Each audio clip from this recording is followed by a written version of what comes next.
Right, let's post that we're live.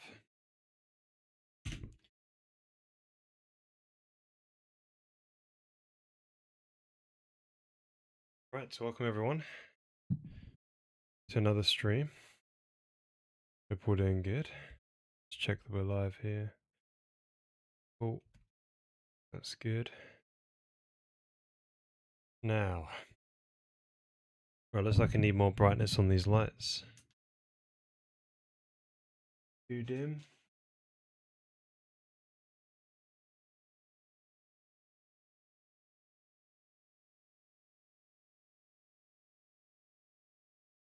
Lovely. Not sure what was happening there with the CPU, but cool. Right, so today we're finishing up, hopefully, on the brick. Procedural brick material. It's taken a lot of different attempts, but we've settled on something and it's looking quite good. The only problem now is performance. Performance is actually not too great at all. And there's also a few other problems as well, which we will solve after we've done with the brick side of things. We've managed to get the normal map here. So the bricks are a bit uneven as well, which is kind of nice. There's some unevenness. And the performance is looking at around, well, it was 2 milliseconds when I was looking at last stream. The reasons is for that is because there's a lot of near miss pixels, if you will. So we'll be improving that. Let me get this actually showing. Yeah, so see here, these pixels here, as we go down here, it takes many iterations and like to ray march down through here. You can see the outline of the cube, also as well as lots of pixels which we'll just miss. So what we should be doing is actually making this these brick pieces go right to the edge of the cube where possible. So we'll be doing that thing today. That will help with the performance. But we want to start off by actually getting it finished.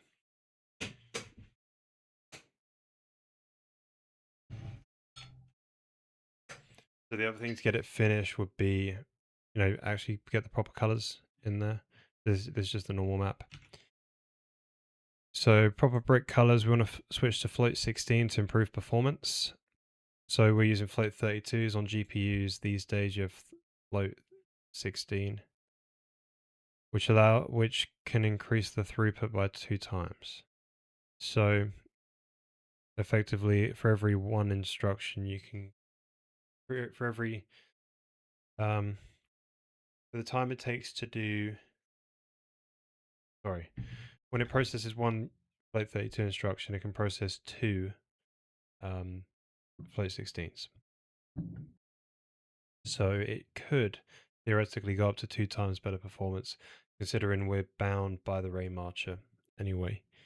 So, because it's just pure compute how these materials get calculated.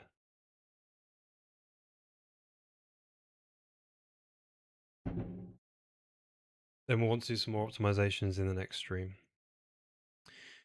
And the other, yeah, I think that's it. So we want to start off by adding color to the bricks. So actually make it color properly rather than just being the normal map. And then we'll do the optimizations. Right, let's do a quick prayer. Dear Lord, thank you for this day. Thank you for doing your good work in us, and thank you, Lord, for blessing us with peace in our land, with the homes that we have, the children that we have, the wives that we have, the cars on our drive, and the food on our tables. Not everyone has these luxuries and these things in their life. Thank you for that. Help us have a good stream today, Lord, a successful stream. Tick off the things I want to tick off, and let the viewers have a good time as well, hanging around, but also let the viewers pick up on what they need as they come by. And ultimately, Lord, I pray for each and every one of my viewers that they get to know you, Christ, and come to be saved, and declare they will not miss their opportunity, Lord, before the end time comes. Thank you, Lord. In Jesus' name we pray. Amen. Cool. So let's go and go to the graphics material. H. So it's got a bunch of procedural material. Well, We've got one at the moment. All the materials are just going to be going into this file basically. So we've got a distance brick function, which just basically calculates the distance to the brick given a sample point. That's just used in the ray marcher where it just, does a maximum 128 iterations and steps the ray. Just keep stepping this t. So this it's known as like a time variable, but yeah, how long it's gone along the ray, and keep stepping the distance, right? Get the closest distance and step until you basically hit.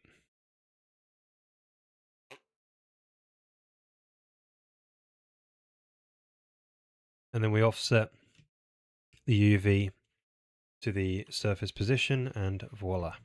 If we didn't do this, you'll get something like this apparently. Well, that's the UV, that's why.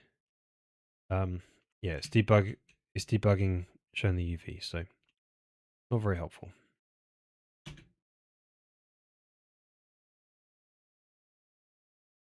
don't know why it's not auto reloading there. Right, so we're just gonna add the color now, so it should be quite simple considering we've done this before. Although might be problematic. Let's see. So 2 milliseconds is what we've got right now. Hopefully we don't go too much more, and we'll optimize it as we go. So we'll optimize it in future streams and maybe a little more today. Cool. So this was the old code. So let's just adapt it. So we want to basically get what's known as the brick chord as floating point. I guess we need to do offsets. So let's go ahead and find the brick distance function, because that has a way that it does the brick coordinate and it does the offsets as well at certain things. It does this off thing, right?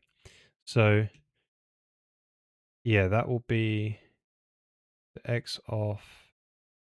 Yeah, so you take all this code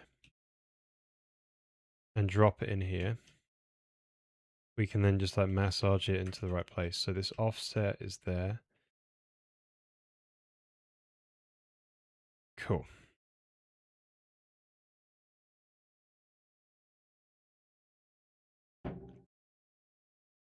So it's called shading UV. So shading.uv. Lovely. Now the Z half counts and spacing. This is all calculated in, yeah, so I want this, right? This Z. We'll keep it around.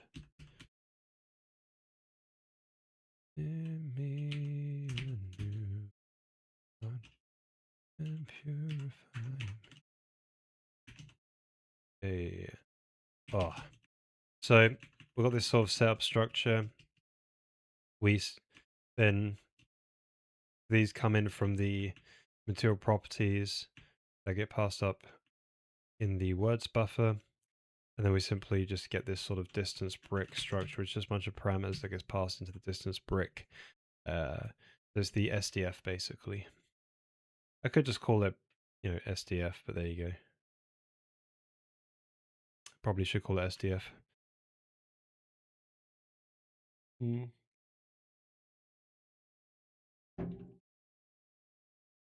This is kind of useful, but then it's kind of, making. We should probably instead have this thing called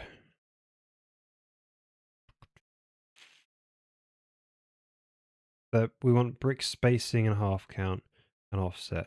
So we could have them as individual parameters, but yeah, so we just need spacing and half counts. Let's get that. Making me a new one and purify. Yeah, let's do this. So these will initialize once we basically get to the end. So Z dot. Oh yeah. Right. So this will get us an offset UV in the right place. Now this is going to modify it. not what we want. So, because that's going to modify it globally. So what we'd like to do really is make a vec3 UV, and that's shading UV. And then we can do all the stuff now. Yeah? So, making me. So right, that's got the proper offset UV now, so this can kind of go. We've done this sort of code. Right, the next one is, it was doing some sort of like noise. So to apply a noise to it, why was it doing the noise? Oh, it's based on the unevenness, but we've already got an unevenness because we've rain marched and hit the actual surface. That's cool, we get rid of that. This is calculating this sort of border distance sort of thing, you know, like, yeah, so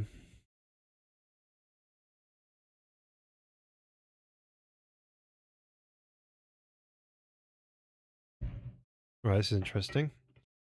So given the UV,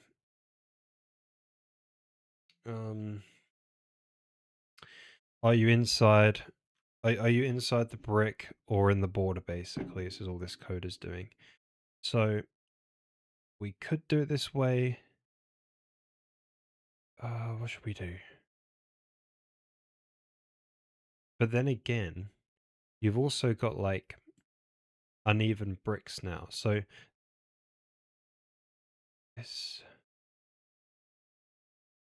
so we can't necessarily be strict and do it as if like it's a specific dimension, right? So what we should probably have is like, what did you hit? That would be a good thing, right? Then the distance function, so we keep doing this loop. What we kind of want here in the Z parameter is like, oh, you hit the brick, right? But then like, how would you know that? So here's the distance function. Well, there's the border box. There's a, this is the brick, isn't it? Yeah. So what you want to know is like, which are you the closest to? I think. So am I the closest to a box or a border? I think is the answer. And then what you could do is probably generate some kind of like a AO, maybe some custom AO. Because you could say like, oh, well, if I'm close to the border and close to the brick, that could then, oh, that'd be so cool. You can have a distance, right? Just return from the brick. You know what? Return two distances. Am I close? Oh, but there's a bit of an F, isn't there? F gets applied to the minimum of these two. Yeah. What we could do is actually just return two distances and yeah, that'd be quite cool. Then you can do lots of other stuff inside the shading. That is cool. But we'll just return them out. They send me a new heart, purify me. Okay, so we should have really labeled this a bit better. Yeah, so it's like a grid UV. This would be the distance to a brick, and this would be a distance to. They send me a new heart, purify me.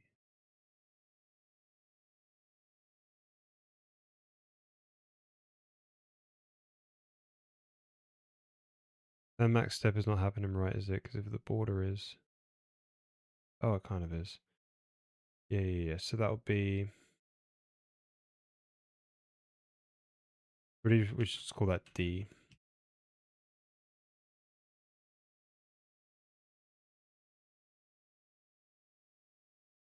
They send me a new heart and purify me.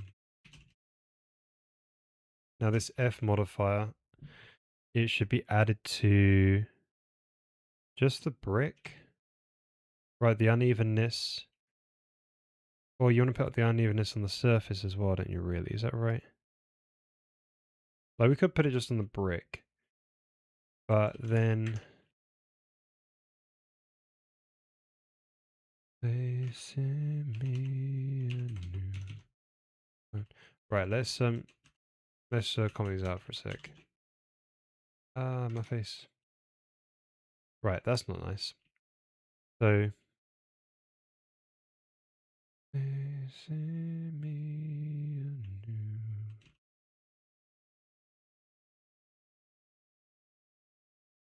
Yeah, it's definitely not very nice. What the crap's going on?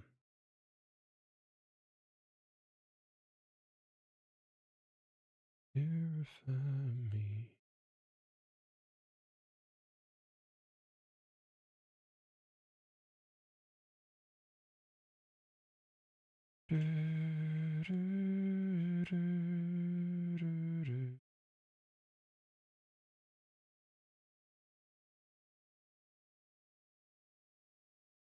Oh, did we do something with the oh, the shading ray? Okay, that's cool. We didn't offset the shading ray. Sorry, the shading UV offset by the amount we've ray marched. Yeah, so it was just making it flat. Right, so put the unevenness back in. Now we could put the unevenness on the whole distance. Yeah, that's what you want. Right, so basically we should put it separately. And the reason why I want to put it separately, deep border box, is because we want to store it out, right? These are out variables actually. So we would like, and man, it's going to be so good. So on distance brick, we have a couple of out variables. The issue is though, yeah, maybe we should have some out parameters. Hang on. So distance, yeah, brick distance, right? Now,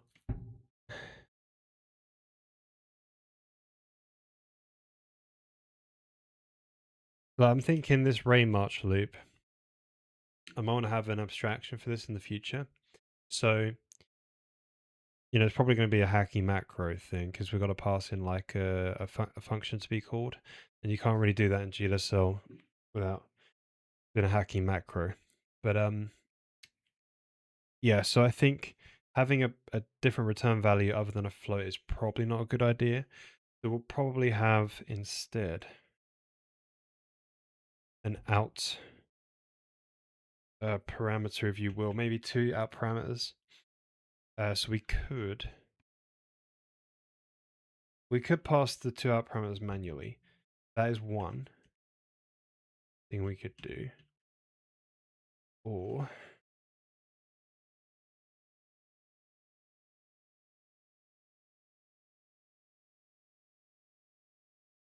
cool. Um,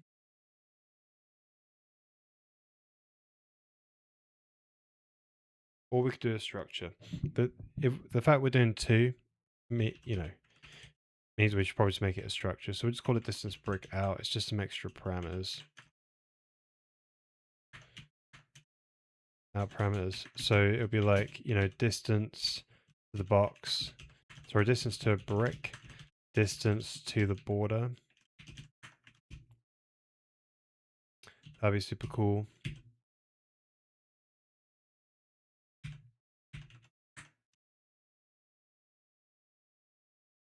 They send me a new one. Oh, I can't do that. It's got to be out, isn't it? It's not C.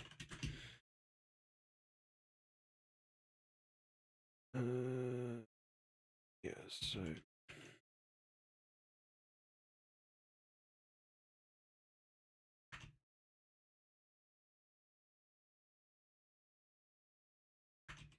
Now, this is going to be amazing.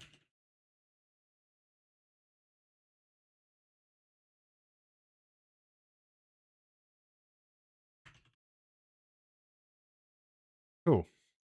So then all we need to do. Oh, the problem with calculate surface normal is it's gonna. Yeah, we should make that a thing. Hang on.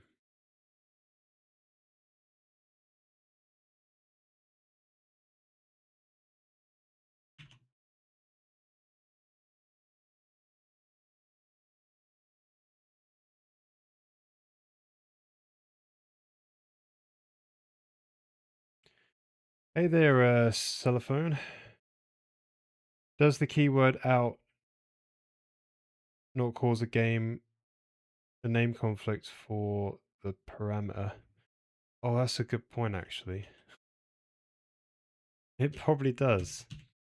Yeah, that's a good point. Oh, man. Right, I'll just call it O then. Thank you for that. Appreciate it. I'm too used to calling my parameters that in C, you see. Right, so we probably just call it UV, but then that'll probably might do some shadowing stuff, maybe. Right, so we'll call it function. Just do func. And this will have to manually call it.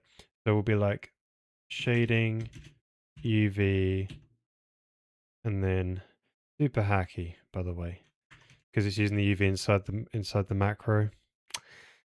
But you know, you got to do what you got to do sometimes.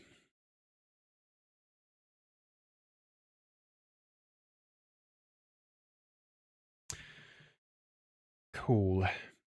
So the problem is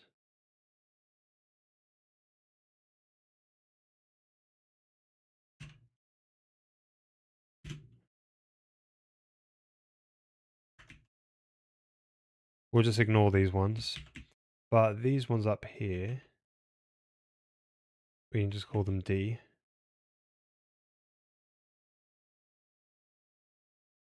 Anyway, like that. Okay, cool. So those will get passed out on the last iteration. And then we can use them here.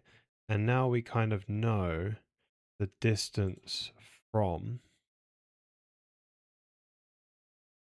we basically have the distance to the closest brick and the distance to the border, meaning we could know if we hit the brick or the border, but also know, are we around the skirting line of the brick? Because you would basically be close enough to the border, right?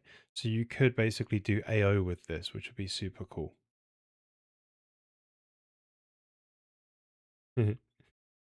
Awesome. Thank you, thank you. They sent me oh man, this will make it so simple. This is awesome. And purify me. So we want to say if we are inside.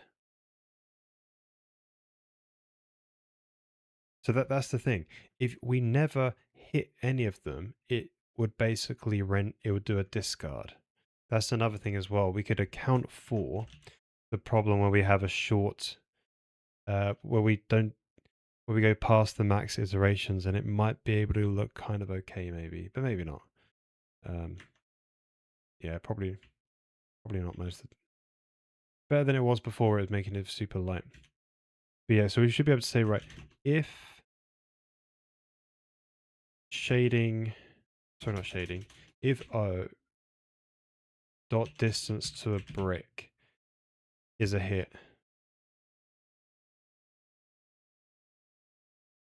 Yeah, what do we want to do? We want to say like, well, if that one's a hit, like you can only hit one of them, right? Oh, that's the thing. You don't know if it's a hit unless this you want to call your sort of minty. They sent me a new Alright.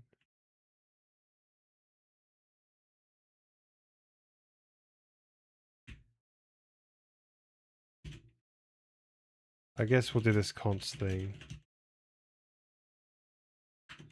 Not really const, but there you go.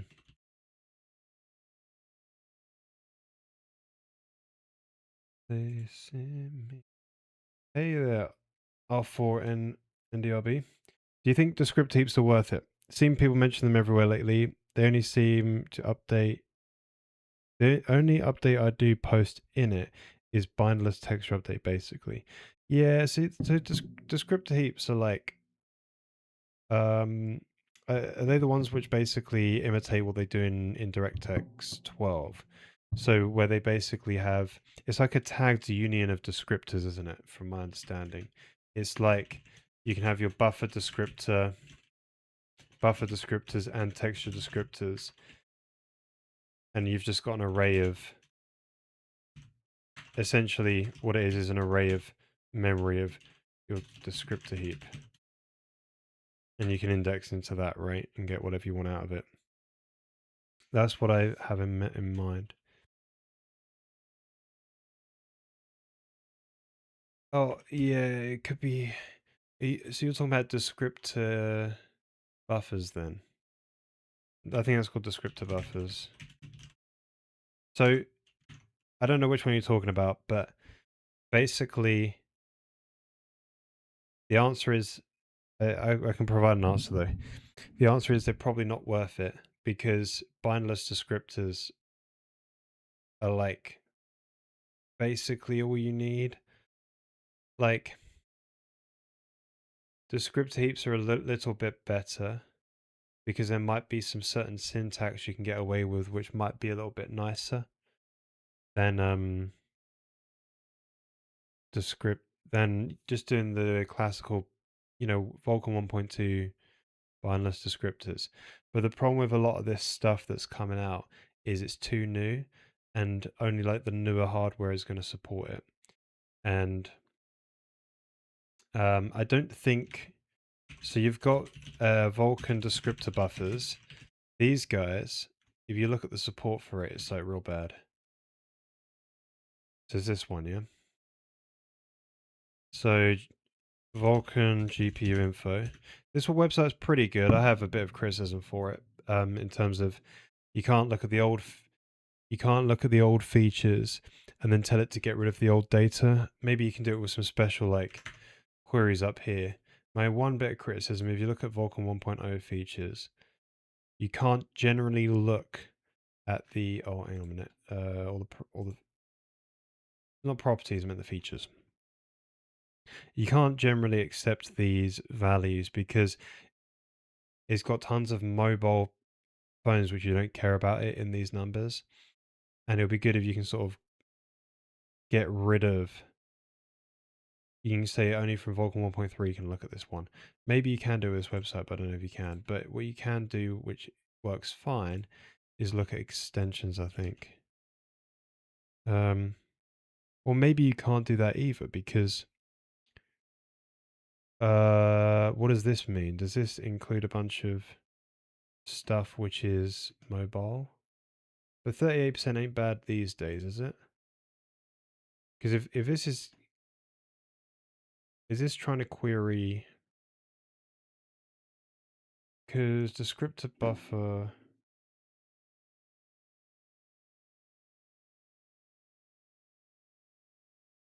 it has a min requirement of 1.2, doesn't it, or something like that? Oh, sorry for the blinding white screen.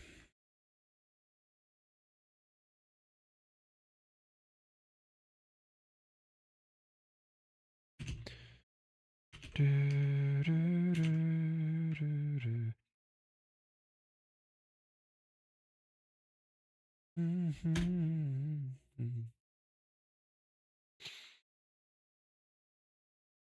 1.1 or 1.2 or 1.3. Right, it's some logic here. I see. Yeah, so it's conditional based on some sub extensions. So the not guys, Does it include like a mobile phone? I don't know. It does. Yeah, I wonder if it's included in like what's an old phone that has Vulkan? Galaxy. What have I got? S21, S20, S8. Yeah, do these have like Vulkan? Yeah, see if these are reporting knots, then this is going to be adding like an S6. That's old. And the API version is 1.0, right?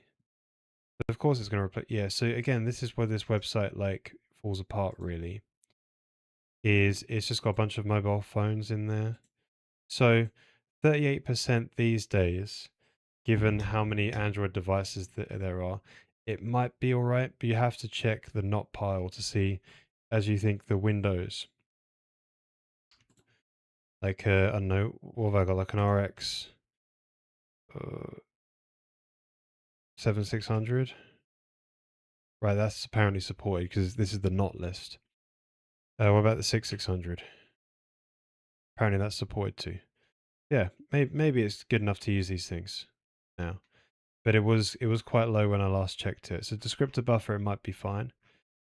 But again, it's like a marginal increase to it's marginal improvement on the API. You could just get away with using descriptor indexing. But it's the API I use. It's just a little bit more verbose as well, but it's supported on more wider hardware. It just depends on what problem you want to solve, really. Yeah, just check hardware support and see if you would rather, if you don't care, just use the nicer API.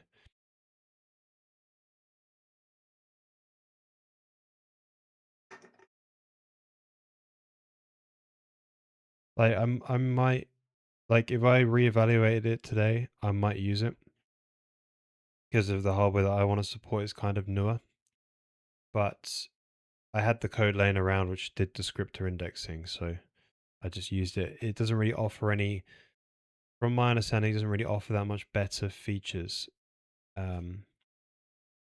It just makes the code cleaner and easy, less boilerplate, less fluff, basically.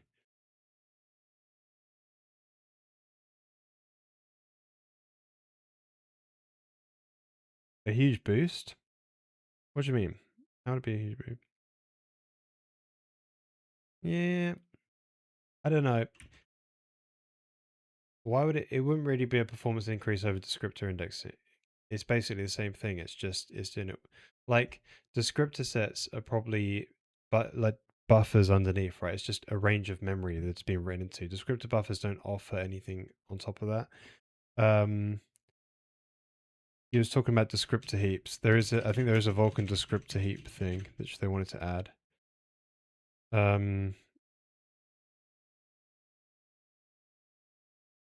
Yeah, this is a different one.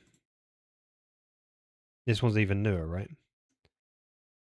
But this one just probably copies how it works in HLSL, but then yeah, so it allows you to have it basically has like a union of all the different descriptors, such that it's probably a padded descriptor in the descriptor buffer, right? And then it can just be any one of them. That's the way I believe it works. You'd have to double check that. That's just me speculating based on what I've seen in the past. But I'm pretty sure it works that way. So this needs a minimum support of what?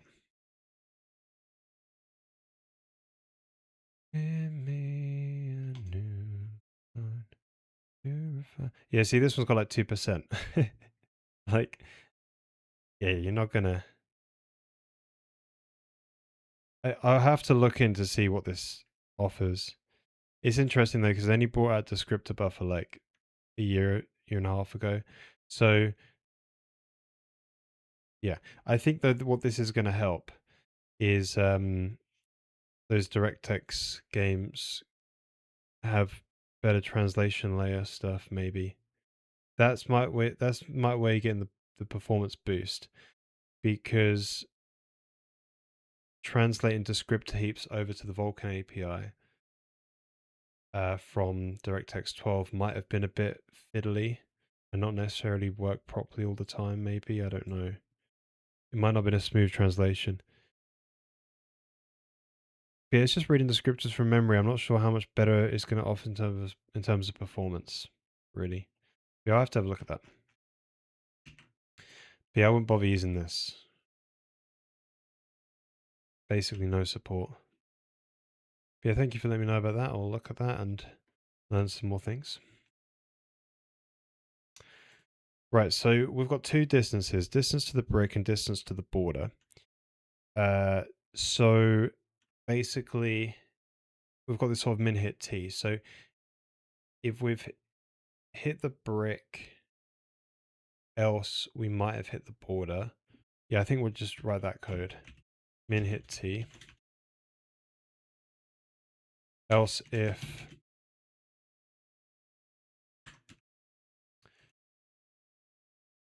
and then we'll have another else. Yeah, so this will just set color to, this will just discard.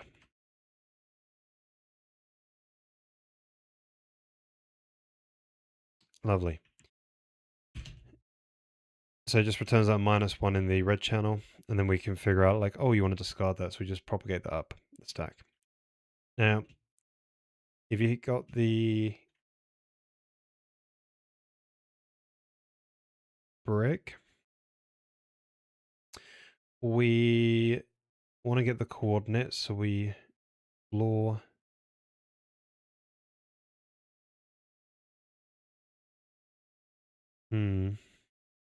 no, we already got it.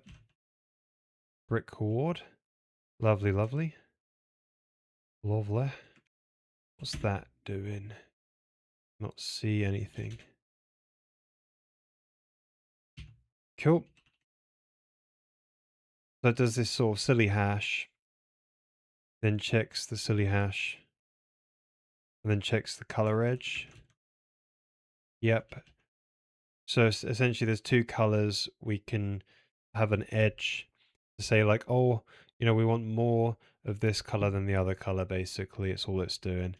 And then we are adding a bit of a noise to that. Why a bit of noise? Oh yeah, so each of the bricks can maybe have a bit of a different shade as a whole. No, it's not as a whole. Right, I see. So really that could just be UV. But then wouldn't the bumpiness account for that as well? I think it's more of like a color. Yeah, okay. So yeah. So because you see in some bricks out there, they're not really evenly shaded, are they? So we could use UV or brick chord F. Let's use UV, I think. Lovely. Now, border. If you got a border, you would just use border color. Then AO is interesting. So it's like, hey, I hit the border. How close am I to the brick? Right, if I'm close to the brick, so we just use the distance to the brick here. So O distance D brick. And there's this sort of like smooth step thing. So OD brick.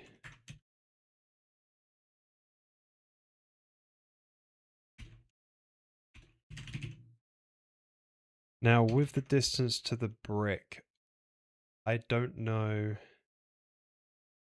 Yeah, I think we'll have to do a one take smooth step where the T goes at the end. So that would be 0. So you would have hit the sorry, min hit T would be the least. And then maybe like, I don't know, 0 point min hit T times some kind of value. Like, like 4 maybe. Right, let's try that. That should be basically what we need. So we want to get rid of the normal thing here. I wonder, yes, we'll call it N. Let's get rid of N. And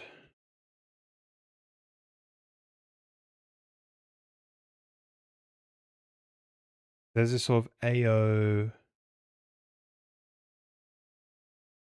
thing as well. Yeah, we'll get rid of that too. The AO would just be 1 unless we go near the edges there and pump in color and off we go. Right, 81's not liking that. Oh.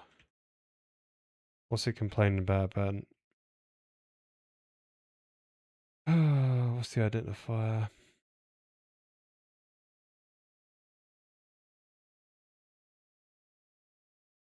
Oh, this. No? Please send me anew, purify me.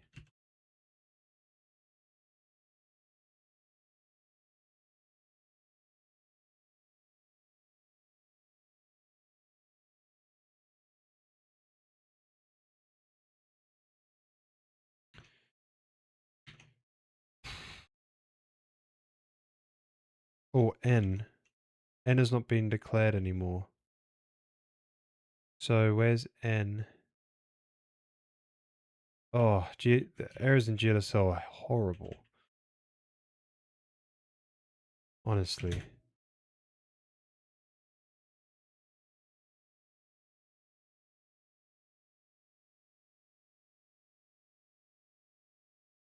Okay, maybe it's... Right, so maybe that wasn't the problem, but still we fixed it for later when it complains. But yeah, something to do with this function, so we've got to put a function in there. We've done functions in a hacky macro before though. We did it for the parallax occlusion map, which we then didn't use. We switched to full 3D. Just passing the sample expression thing and it worked fine. So what out of my parameters are undeclared? So at UV, that's a local inside the calculate. We've got a Z and we've got an O underscore. It's looking alright to me. We've got an N as well. You know, let's just get rid of these parameters for a second and see what happens there. Right, it's still complaining the same thing. Let's just put in N, for instance. What does that do?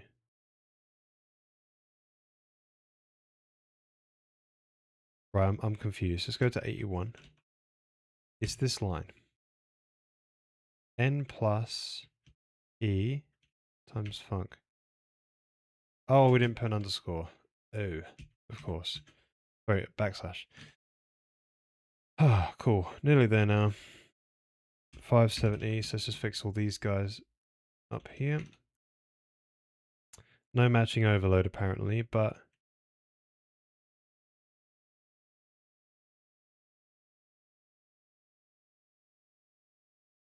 what are you complaining about?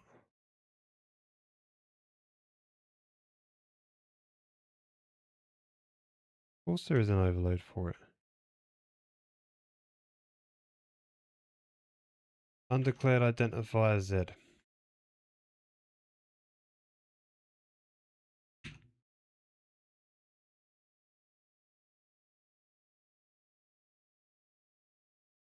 Oh, here are the Zs. Right, let's fix these guys at least.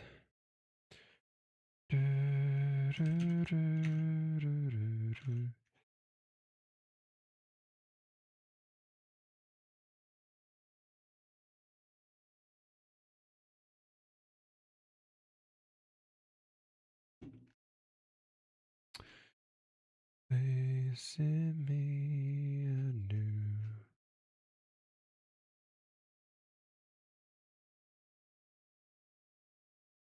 Right, so that'd be a vector 3 plus a vector 3. And why's that got a TS on there? Well, it's texture space in it, so that's fine, I guess. It's not really well from tangent though, we should really clean that code up.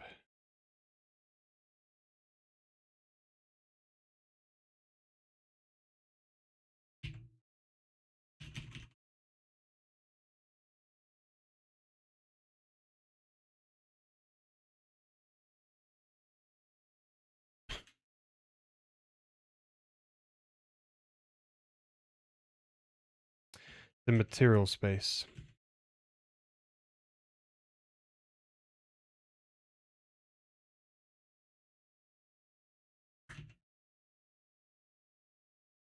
Oh. MS usually used for like milliseconds though. Anyway, it's evident by the other names anyway. Right, so why is this one complaining? O is an undeclared. Right. I could call it oh, because it's D. It's a shadowing of D. That's why. Place in me anew. Right, we're looking good now. Oh, look at that. Looks alright. Could be better. But I don't know. How's it for you guys? It's probably a bit bright because of the HDR. I'm gonna look at it from my laptop. Oh, it's laggy behind. A little bit too bright, but it's alright. This one looks a bit odd though. I'll look at that. Sure. So we've got two colors, right? We've got like a gray color. I don't know. Let's see what it was in graphics VK. Test material. Man, I'm so glad to be finished with this material soon. Move on to getting performance looking good. Right, so that did end up adding 0.3 milliseconds. That's not very nice. But we'll be able to improve the perf quite a bit, I think, this stream. And even more in the next streams. Right, so the colors are, okay, not really manageable, but... Oh, so you got border color and you got brick color. They're both kind of gray. So the border color is brighter. Right. So the border color is like a half. Hmm.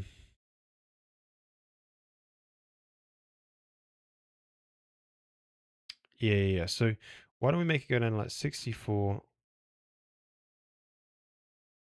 Hang on. Let's keep those like that. Let's make these go down to 64, like a darker that. Because it's too bright, otherwise the sun's just really making it apparent. This is in 1010 right? It's HDR color.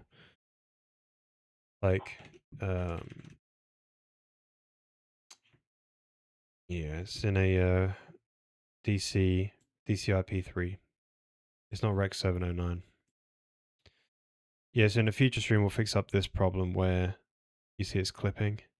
We've got to support proper transparency. We'll be fixing that up in a future stream. We might be able to go over the notes today, but I don't know. The notes are in the Discord if people are interested. You can go on the channel. They're in the discussion. They're all here. Been working out how to solve the problem, and I've come up with a pretty good solution, I think. We just got to implement it. We'll be doing this the next stream, basically. So it's gonna be good. It's gonna solve our performance problem and the transparency issues. It's backing on something we did with the ellipsoids in the previous engine. It's gonna be really good.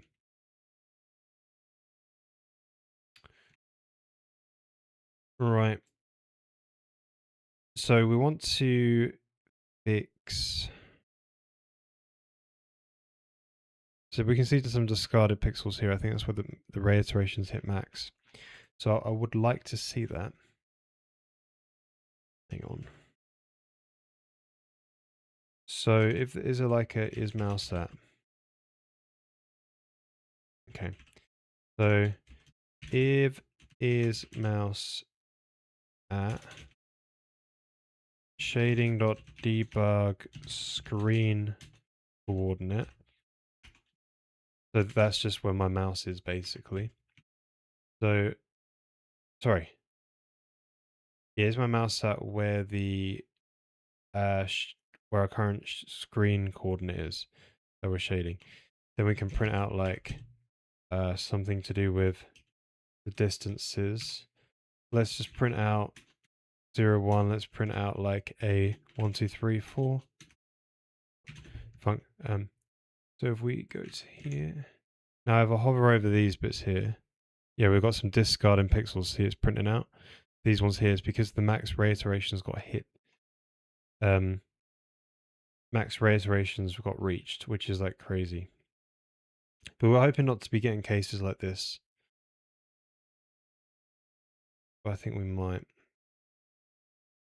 Yeah, this is a problem with ray marchers, this sort of stuff.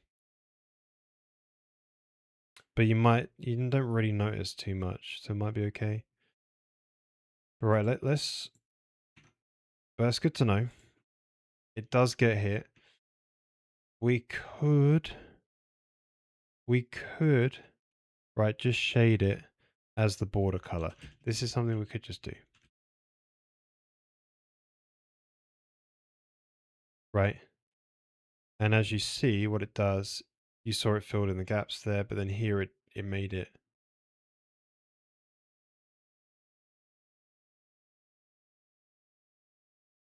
But yeah, I think the border color might be the most precise thing to do.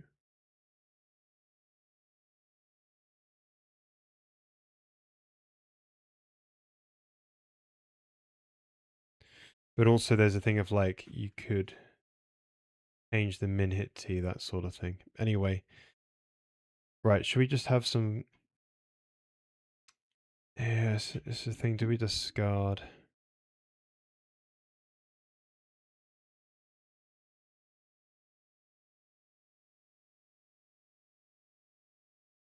I think let's just put the border.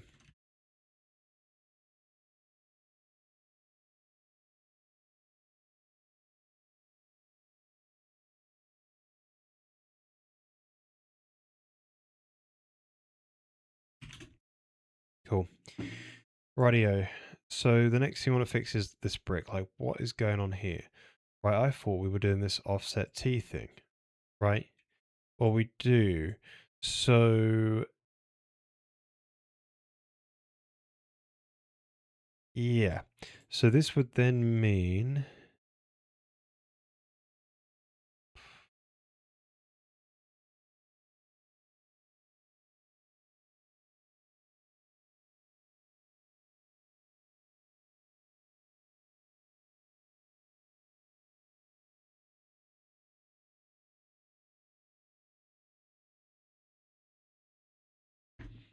Hmm.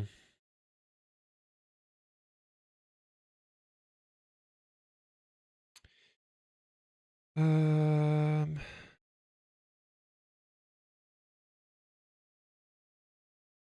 Yeah, there's something up where it's doing like a half shade, I think. But why am I only seeing it on this one and not many more? Can I change the edge?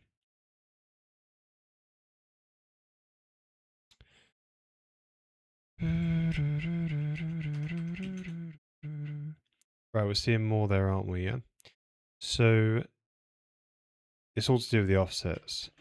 So the offset's happening, and yeah, so we'd need to recalculate this based on the UV, I think.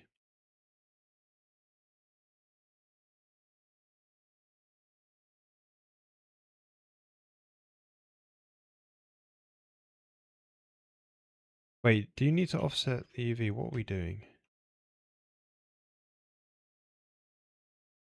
You probably don't need to offset the UV.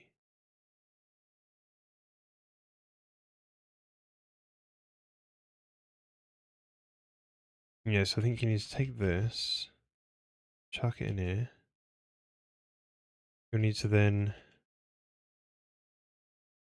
offset the coordinate.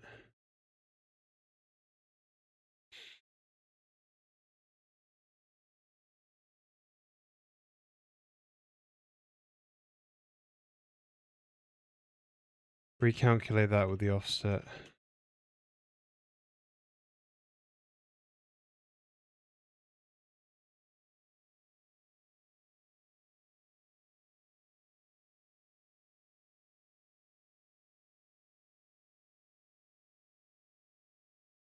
think.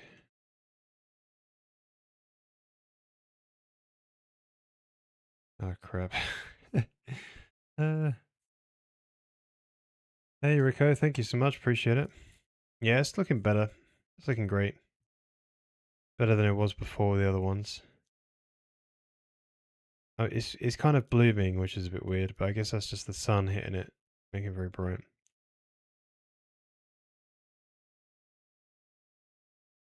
Oh, what is going on?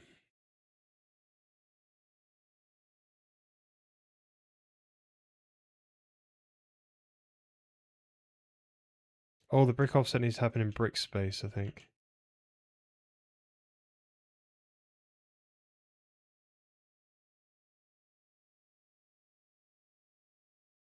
I think it happens on the end. I think.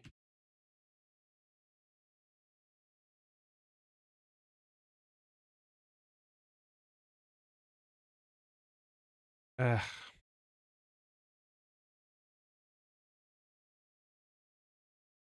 Oh, but you only want to offset the X. Hang on. Yeah, so you want to Yeah, so it's then 0, 0. Alright. Nearly there.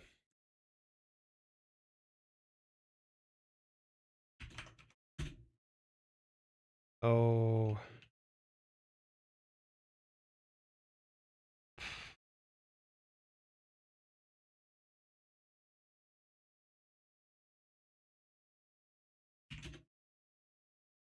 I think that's right.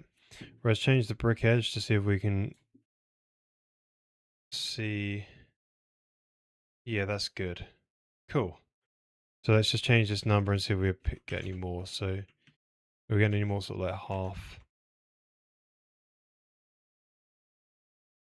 Can't see any.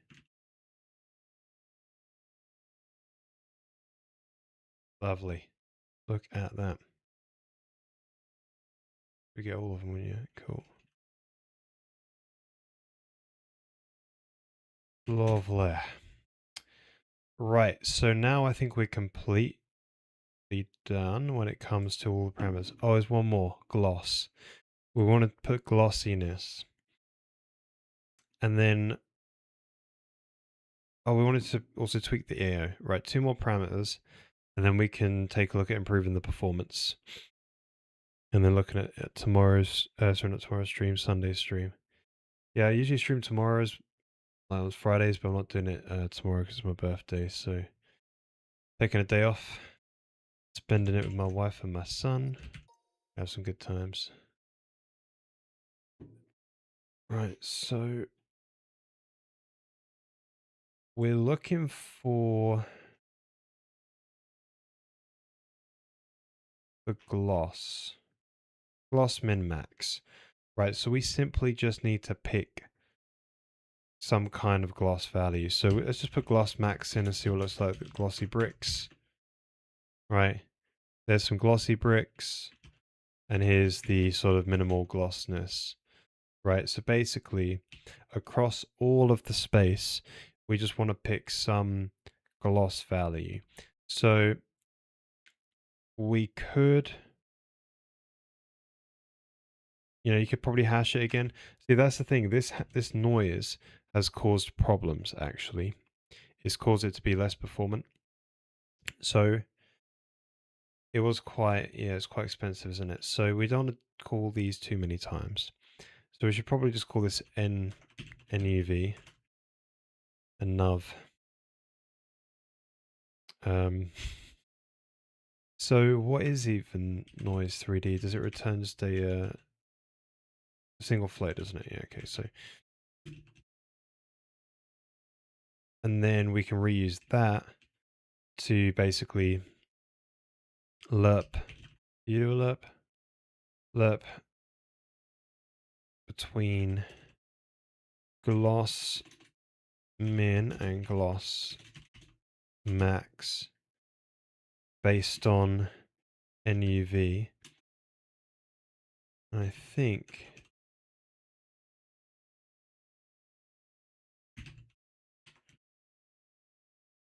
there you go. So if we see for a minute, let's simply do a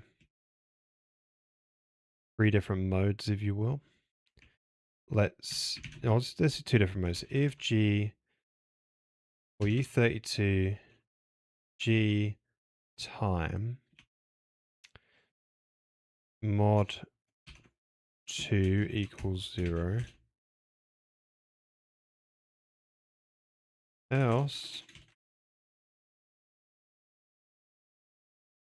should we do a gloss max? So every second basically switch between gloss max and this sort of lerp, right? So we're seeing that this is the glossy one, then not glossy. This is glossy, not glossy, right? You see them be sort of smoother in some cases, right? Now, let's try it with gloss min and see the sort of added glossiness. So you see this is gloss min, then it's more glossier now, right? Here you see these highlights. So it's cool. It's adding like a bit of range, and it's kind of uneven, I guess. Um, but yeah, you probably only really want the glossiness on the bricks. Do you really? I don't know. Think about that for a minute. Like when we're talking about gloss,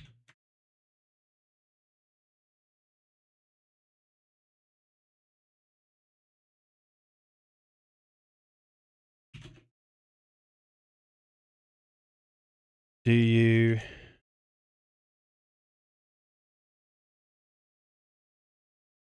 You know what? Let's just do over the whole surface. We can play around with that later. Right, AO was the other one. So AO, you can always do with more AO. Oh, I don't know. So it's a negative value, right? Oh, no, it's not. Positive. It's positive, right? So why?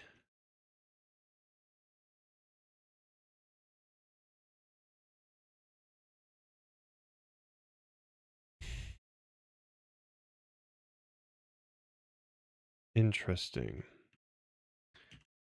I'm seeing some kind of AO over here, though, but not so much. Oh, you do sort of see it, but it's the wrong way around. It's making all the stuff in the middle. So smooth step is... Uh-huh. Cool. So, yeah, you sort of see it, but you don't really see it so much in the sunlight because it's so bright, I guess. Um, but yeah, so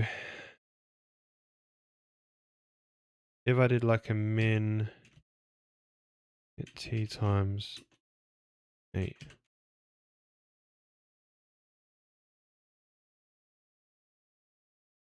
you don't even see it then, you see.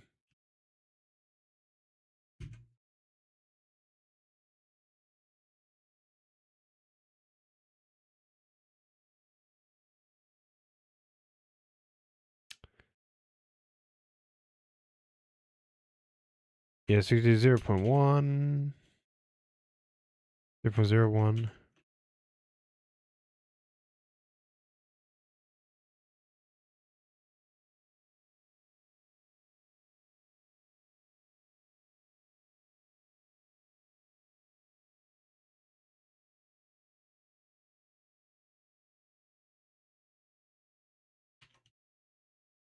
Probably a bit better.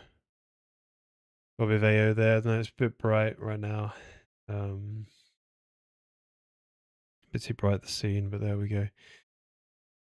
Cool, I'm happy with that. So I think we can just mark this one off as being, you know, visually done. Performance-wise, though, let's look at the problems. So it looks like we're at 2 milliseconds, right? This is a very big problem. Why have we got 2 milliseconds?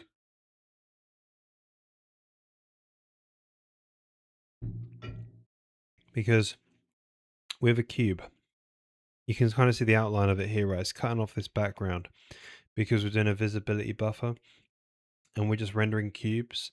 And then later on in scene shading, we're coming along and saying, right now, ray march into the cube. So there's a few problems. Uh, should we try and solve problem number one? Uh, yeah, the problem is we've got a bunch of near miss pixels, right? A bunch of these pixels are being ran through the shader, and being like, oh, I'm nearly, I'm close, and then like end up missing. And you could probably get rid of a lot of this border here, and that could save some time. But there's also ones which go down here in this area, and those ones we can't necessarily do much about. These sort of grazing angles, as they're called.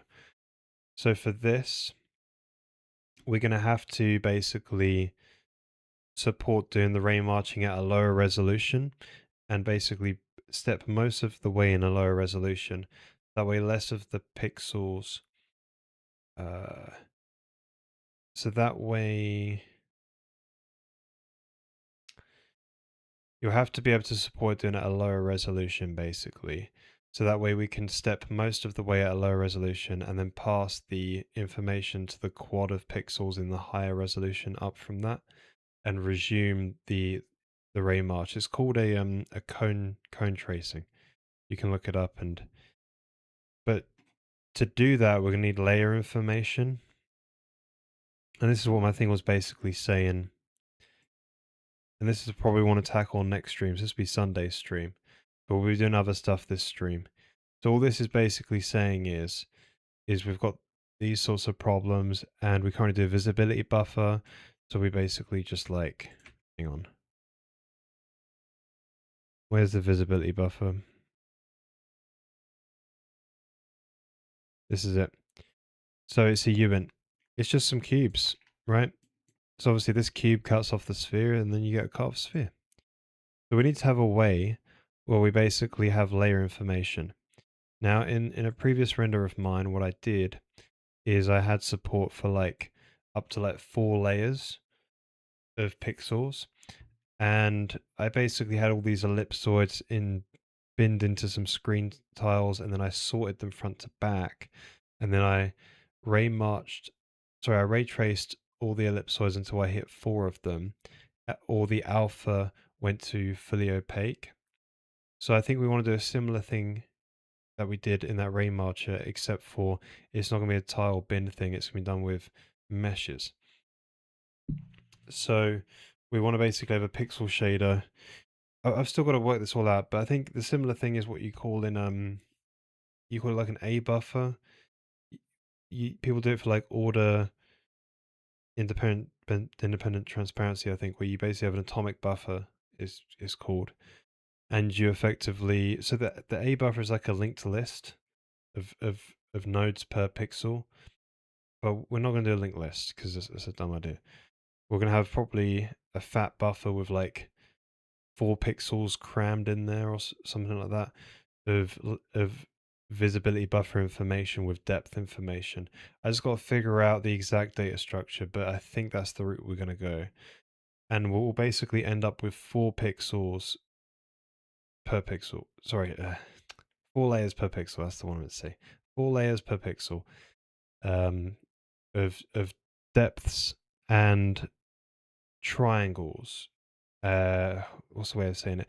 Mesh and triangle IDs, because that's what's in the visibility buffer, right? Just mesh and triangle ID, and then that way we've just got 4 layers of information. We can start with the closest one, see if we hit that one. If we do, amazing. If we don't, we go to the layer behind and try and see if we hit that one. This way we don't get the overdraw problem of like, well, we'll have to kind of have overdraw where we're emitting like 4 layers of information crammed into a single pixel, which like, we'll see how big it gets per pixel, but at least we won't be doing this ray marching per pixel per triangle that possibly overlaps and then just gets discarded. That would be horrible. We don't want to pay that cost. As you see in this scene is already costing 2 milliseconds. There's not really much going on. So I think, yeah, and once we've got in that visibility buffer, we can do like a down sampled version and it'll be amazing. It should be cool. Yeah, here's the visibility buffer. Basically, we just read the raw pixels. This is EU32. It's got a triangle ID in there and an instance index, and we read that out. So we'll have to have a way of basically doing 4 of these probably. Right, 128 bytes. And then you'll need like 4 depth values. You could probably get away with 16-bit floats, maybe. Or, sorry, maybe, or fixed point. Yeah, and then going with that.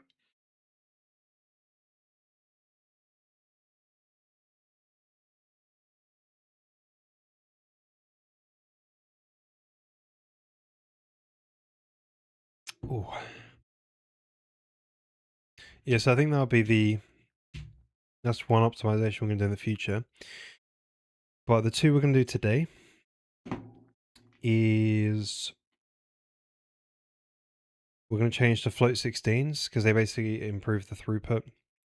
So on GPUs today, when you do one floating point 32 operation, you can instead do 2 float 16s.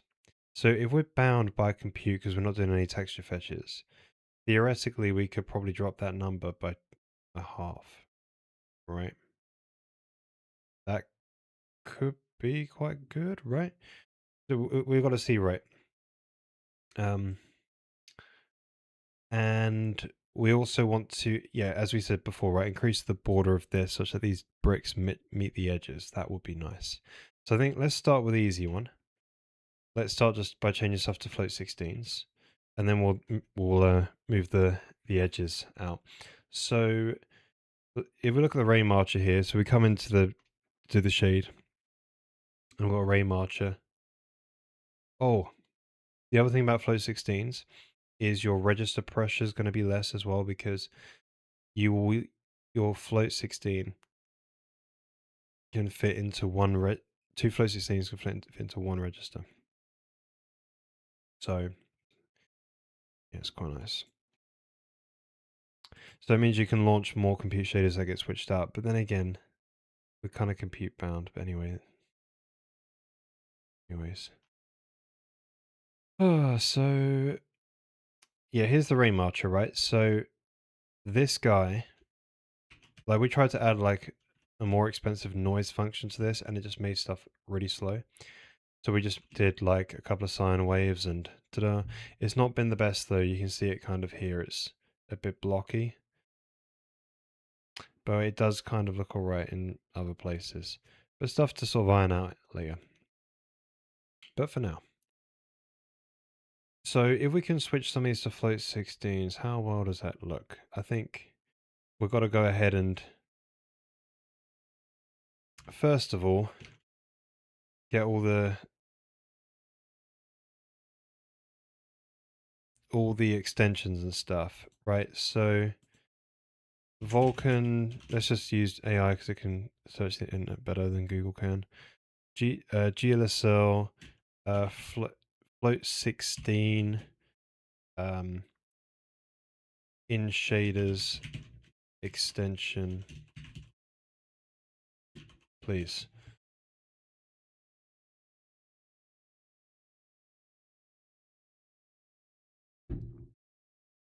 Yeah, this is what I want. So one of these guys, explicit arithmetic. That will be, that just goes in our GPU shared header. I think it goes in there. Yeah, so just drop in another line here.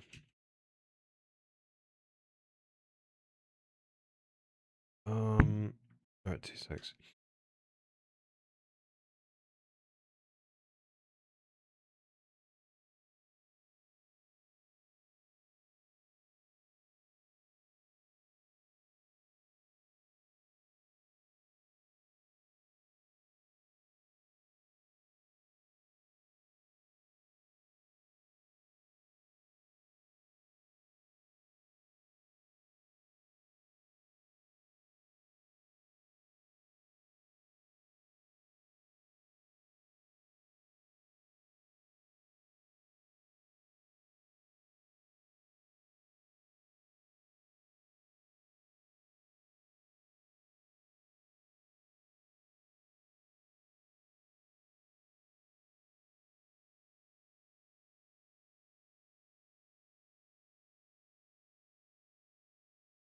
Sorry about that.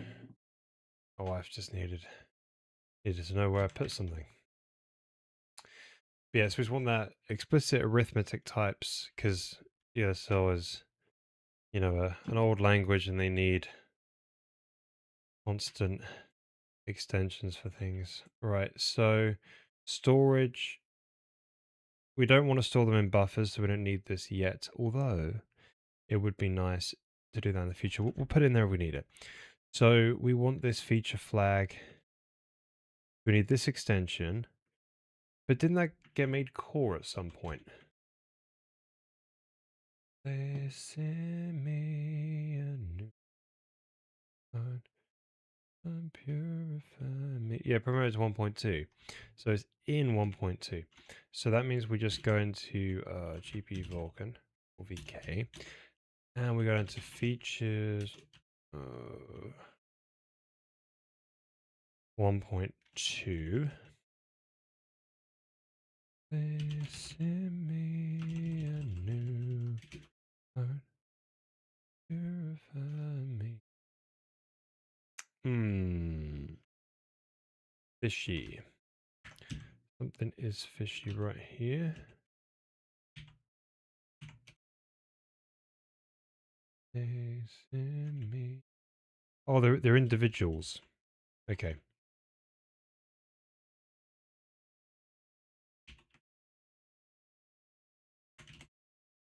Oh, gonna be lovely.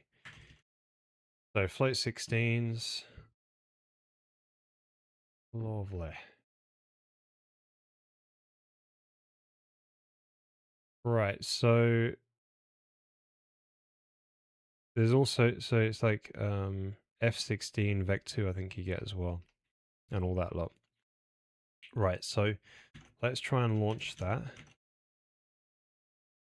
Hopefully it launches. Right, we're good.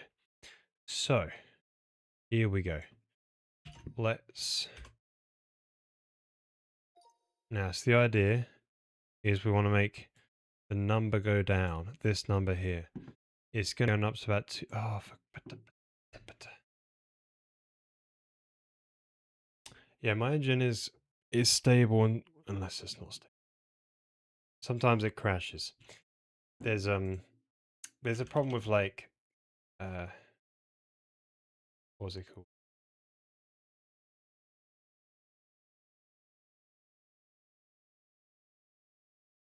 Yeah, there's a resizing problem and there's another one. Yeah, hotcode reload on CPU crashes, but besides that, it's mostly fine. Anyway, 2 milliseconds. That's cool. That's cool, right? Here we go. Here we go. So this number has to go down. So we're going to be using float 16s because it has 2 times throughput, meaning than float 32s, meaning that every time you do a single float 32 op, you can do 2 float 16 ops. And apparently this is on a lot of modern GPUs. So let's do it. So let's just see if we can get away with it. But where do we make that define? That's the first question. So we make that define in GPU VK shared, I think. So I want to do a thing now where I go define F16 equal float 16t, I think it's called. Yep. Make it a bit easier. So let's go ahead and like, what happens if we change some of this in here to use F16? So let's just do these UVs, right? Let's just start this. F16. Like, does it do anything?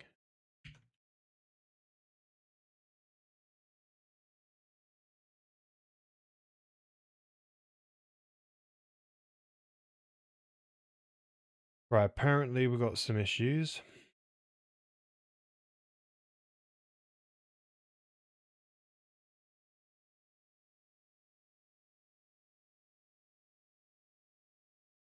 Cannot convert between 2 different vector types. Okay. So they need to be explicit, which kind of sucks, but also kind of makes sense at the same time. because you want to know when you're paying the cost of conversion, I think. That does make sense. So, yeah, it would be nice if we could have some...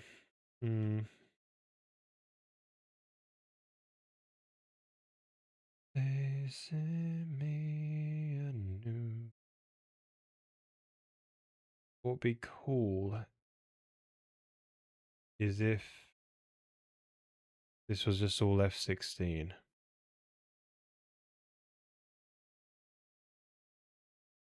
That would be cool.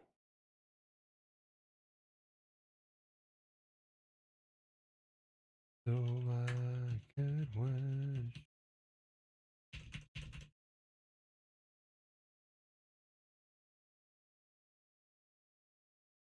Yeah, imagine it was all F16. That'd be interesting. Try it.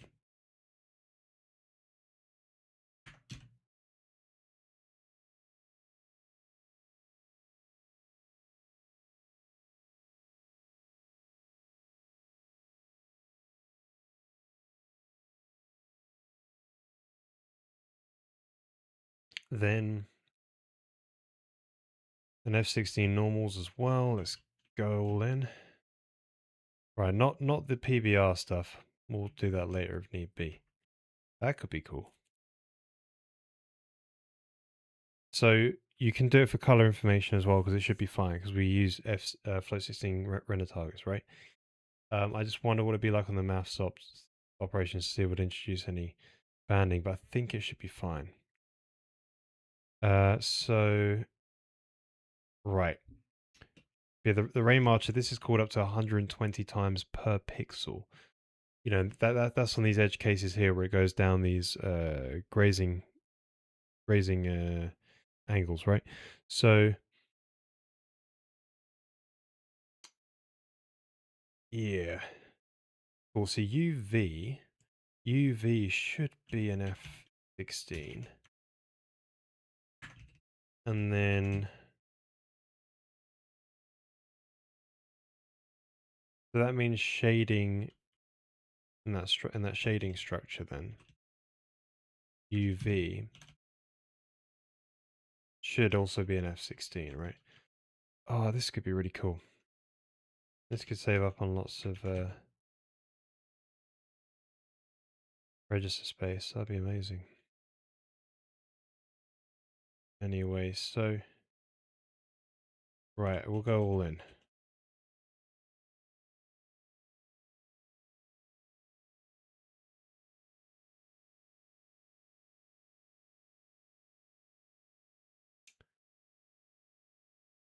So unfortunately, we can't go all in on the vectors. You know, maybe you get like U16s on the vectors. But we'll just stick with the floating point for now, since most of it is floating point ops. Now, that's looking good. We're just gonna have to sort out a few. Right, we've got some other problems. 48. Oh, don't do this to me. Don't crash, please. Oh. Now we can't see the change happen right away, unfortunately, but we'll have to resize the window and just be like, that's where it kind of was, and put it. Right, max, min, implicit conversion. What are you talking about? Yeah, how do you get a... Right, I see what it's saying. Because, like...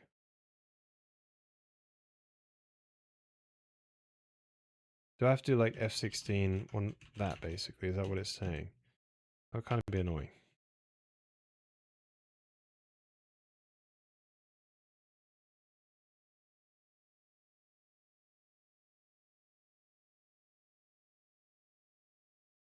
It was saying that. See, I don't... I think that is a float 16 literal then, by casting it. Anyway. So... 8.1... So the box, these border box half dims. Ooh. Yes, a lot of this stuff, float 16 as well. F16 all the way.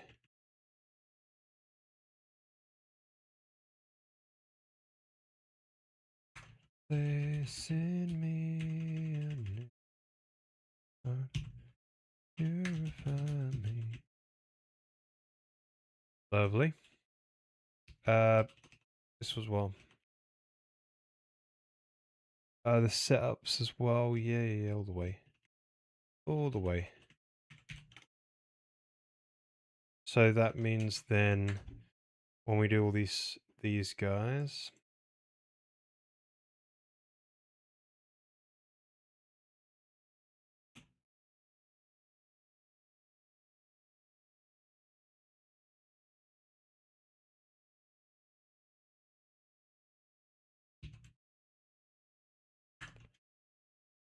cool. So that's the setup code. This is going to be a bit of a bugger though, because it's going to want me to wrap it in like, you know, F16 this, right?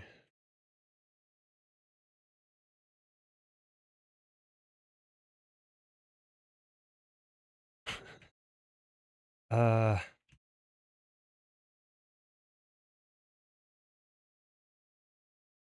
man,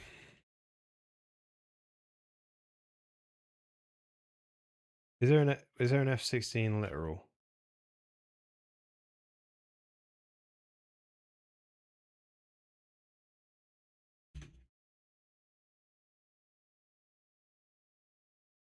Or you can do .h, can you?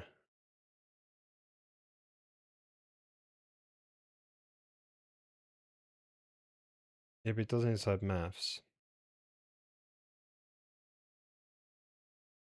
No suffix defaults to both the two. Or you a left for double.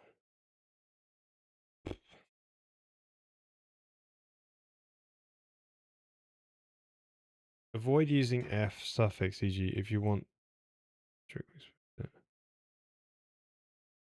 Oh man. I guess we're doing casting because you know what? Yeah, no, we'll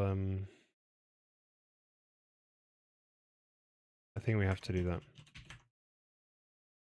It's not the end of the world.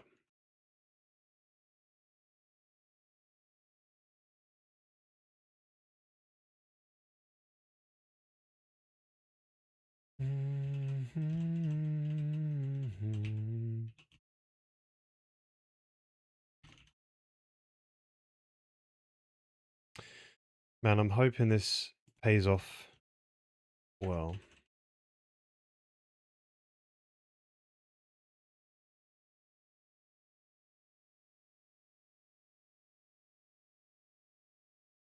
Right.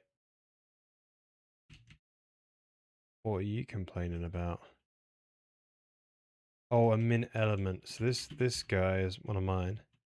Add another one now. So, ugh. Right, we'll add them as we need them.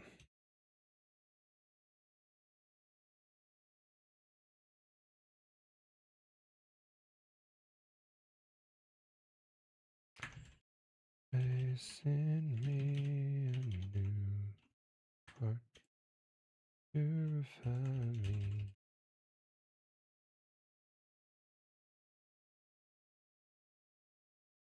Right, 555.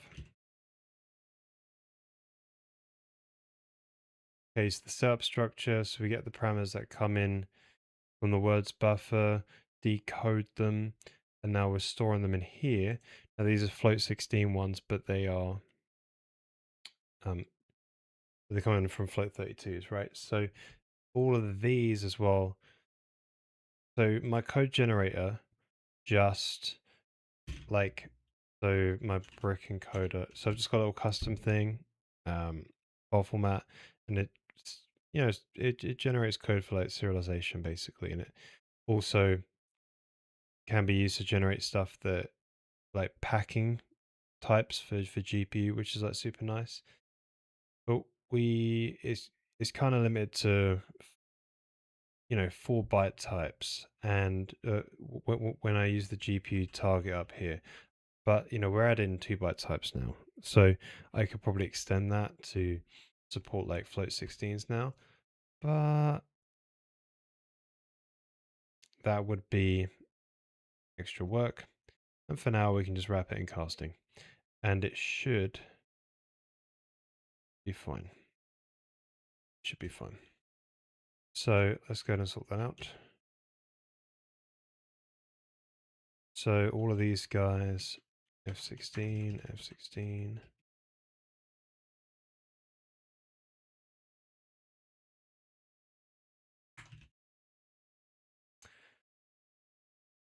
Right, how much of that complains? Yeah, wants the explicit conversion.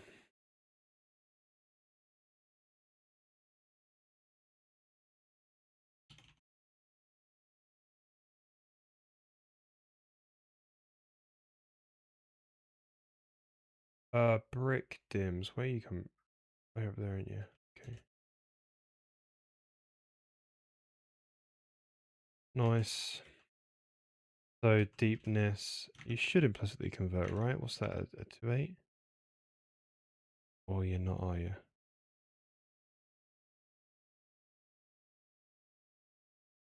Right, no worries.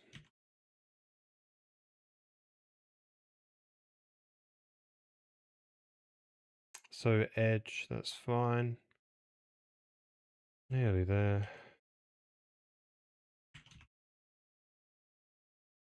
Bumpiness.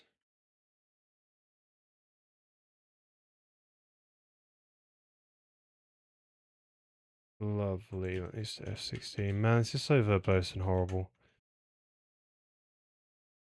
We'll leave that there. Then these guys need to be float 16s as well. Right, D's another 16. T as well, I guess. Then, right, what we're looking at now. So 5, 6, 8. 5, yeah, 5, 6, 8.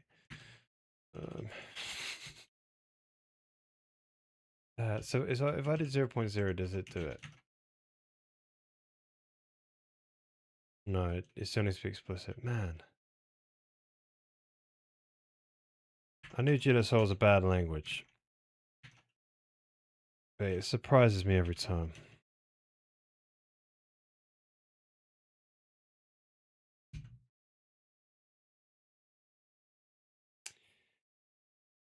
Right, it's looking for like...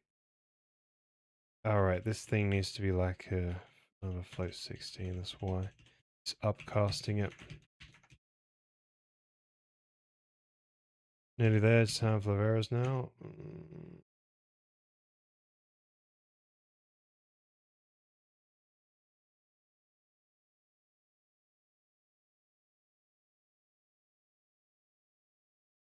Oh yeah.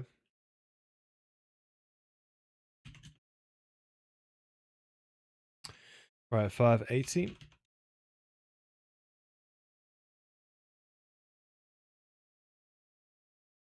Right, these need to be some F16ers. N. That should be okay. 588. What are you complaining about exactly? Going from a float to a float 16, so that would be... Right, that's because in the calculate normal... Oh, for crying out loud.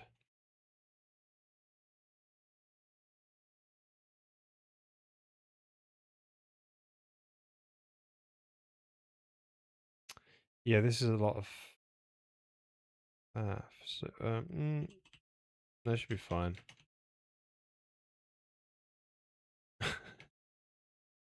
Ah, man.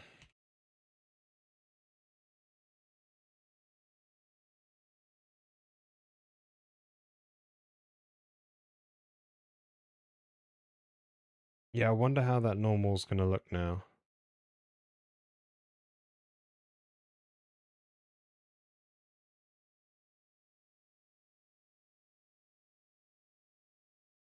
That might be too small for an F-16. We'll see. Might be okay.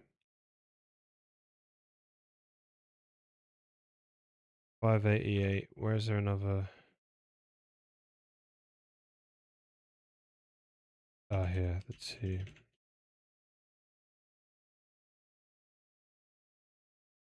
Right. Oh, it's so close. This is good. So, brick distance and min hit T.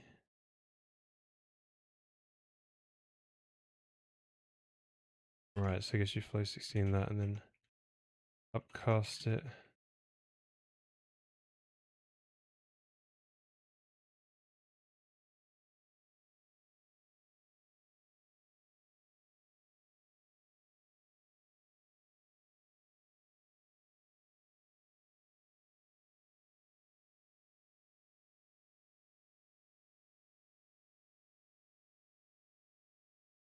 There's a lerp in here. Where's the lerp?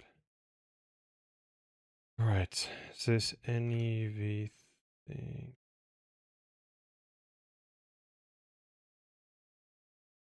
Gloss. Right, gloss min and gloss max. That could stay as a U32, but then again, doesn't need to, right? So,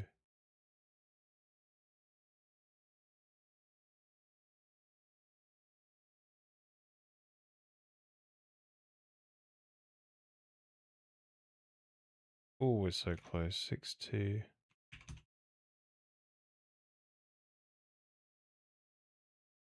Wow, what's this complaining about? No multiply between a left hand vector 3, float 16 to right hand of Uint. Okay, so you gotta upcast it.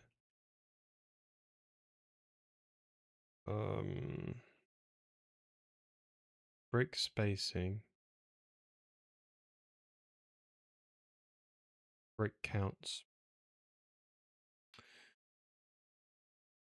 Or downcast, I guess. Whatever you wanna call it.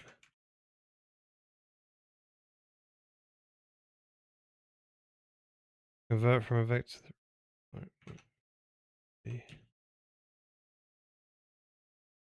Oh, scene shade.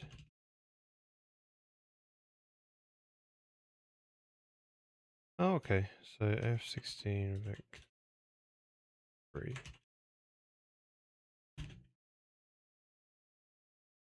Right. Looks terrible. It broke. It broke something, that's for sure. But the question is, did it really make things go fast?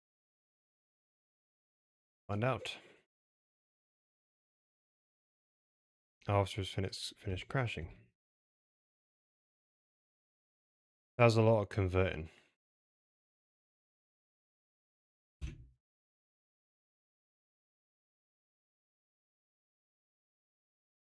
Right, so something like that. Window size. And then, right, surprisingly, it appears to be worse. What the crap is going on?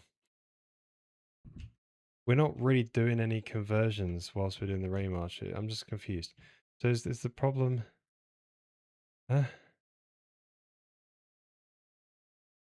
Is it really worse?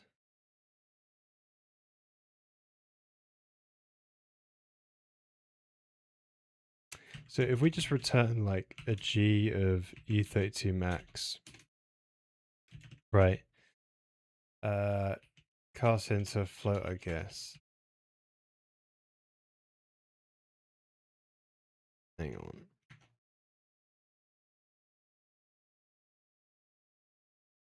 From the distance function. There you go. So it's got rid of the bricks, right? Now, you see, the Ray Marcher now basically doesn't run. So the cost of the Ray Marcher is in fact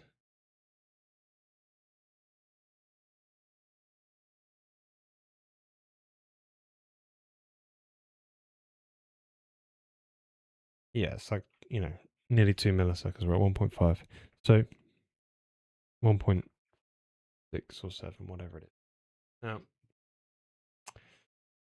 why did this code get slower then?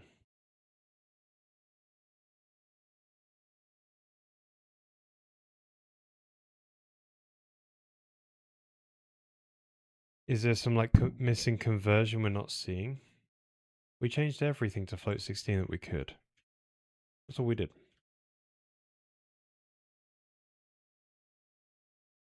We changed absolutely everything. And doesn't RDNA... Well, I've got 3 now, haven't I? So RDNA 3...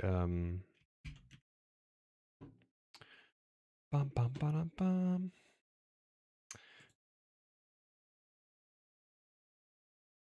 Doesn't this have like float 16?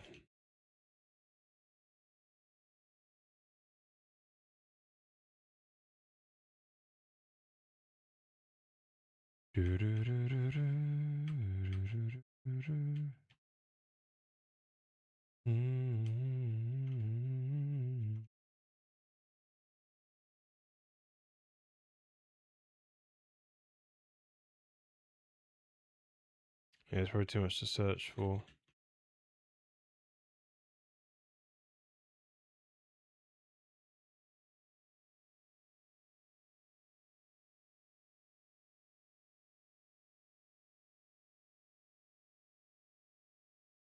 What's it called? Like flops or whatever.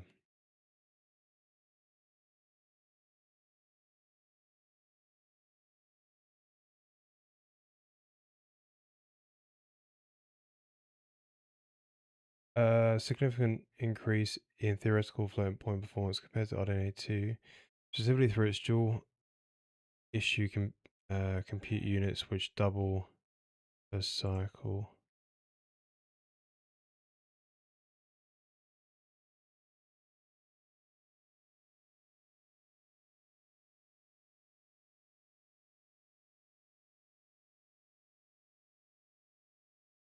Doublets rated FP32 throughput for Note 16, resulting over 120 teraflops of theoretical float 16 performance. Yeah, so you should theoretically get twice the amount. So I'm not sure why we're not getting it. Maybe I could have read on a bit more there.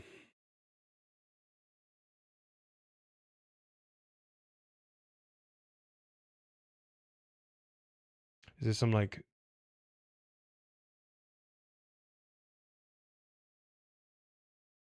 it's probably about the same performance that we had before. That's what I would maybe say. So maybe it's not using the instructions. So possibly that's what's going on. But then if it's using it,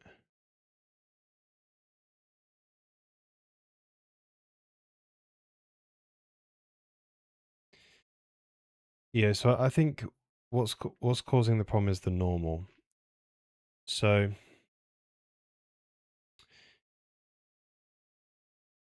if you see that calc normal, yeah. So the visual problem is probably the normal, but the performance I don't know. Maybe it's not using... No, because if this normal was the problem, then it must be using float 16 instructions, right?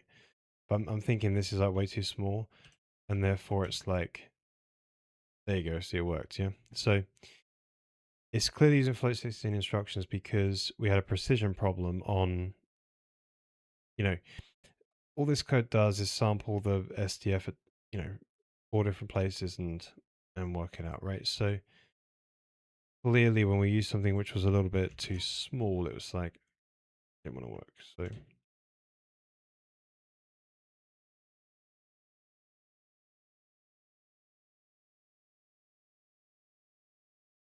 Too small.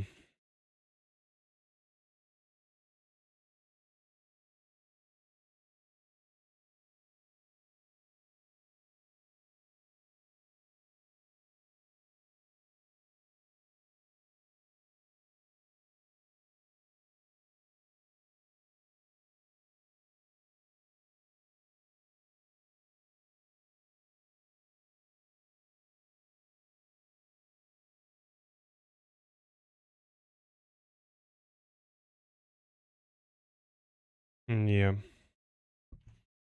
I don't know. I think you're not getting the. No, you're still getting the glossy things.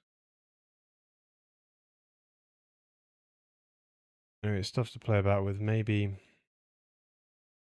maybe what we do want to do is upcast it, put that number back.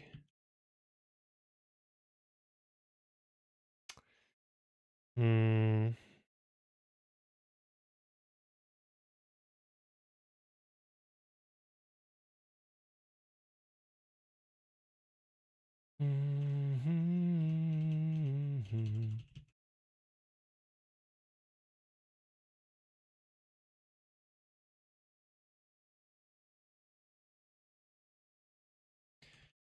And then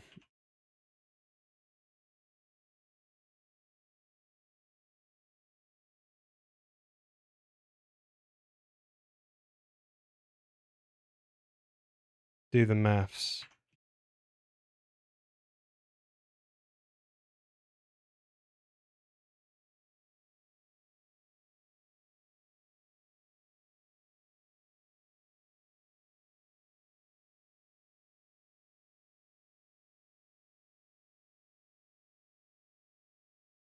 No, you have a similar sort of problem.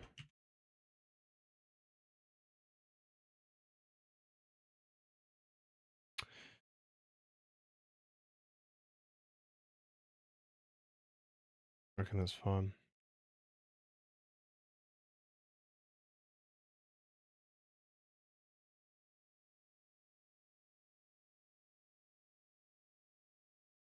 Cool.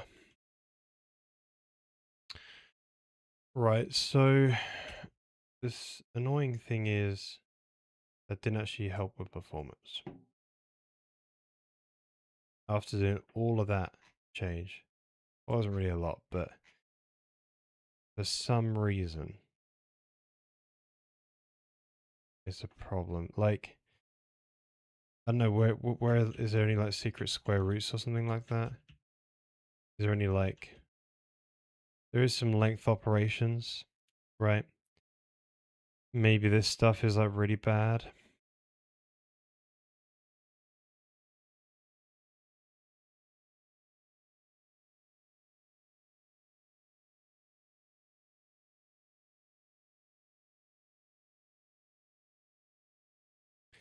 The dual issue capability processes twice as many instructions per clock, allowing for um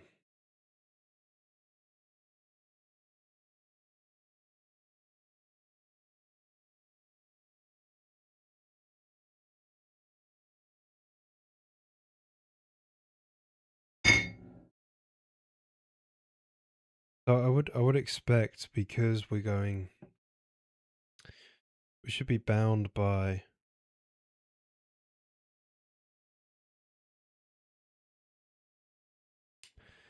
hmm right, let's see if we could say, we'll switch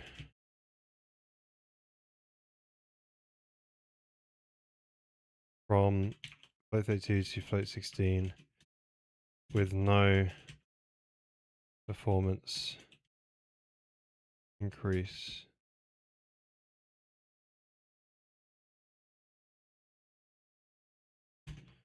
See if it has any ideas. So obviously we're not memory bound. Yeah, that's the first one it's going to try and say, right? We shouldn't be anything like that.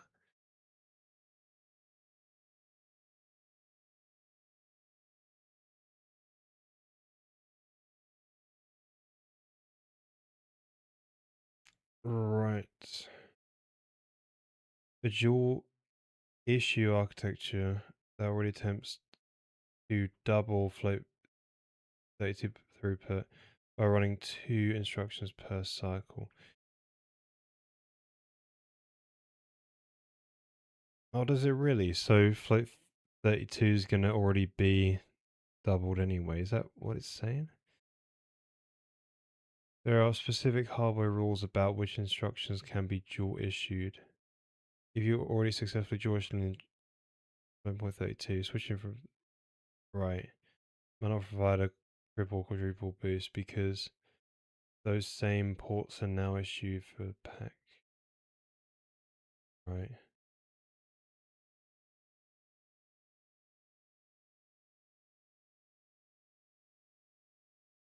Interesting.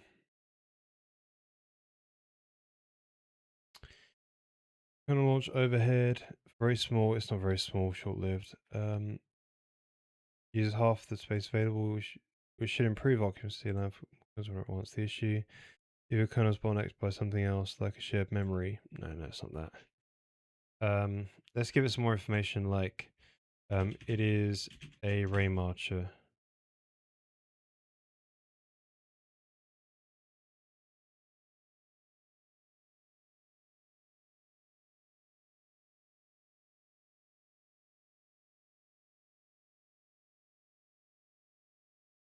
There's none of this. Well, less of it. Hmm. Right, for the ones which are going down here, which are taking up most of the time, there might be an occupancy problem, but then again, there's probably more than 8 pixels across, so maybe... Sorry, let's say occupancy, I meant divergence. Where some hit and some don't, and therefore there's a few pixels only, spending a long time, going to go down there.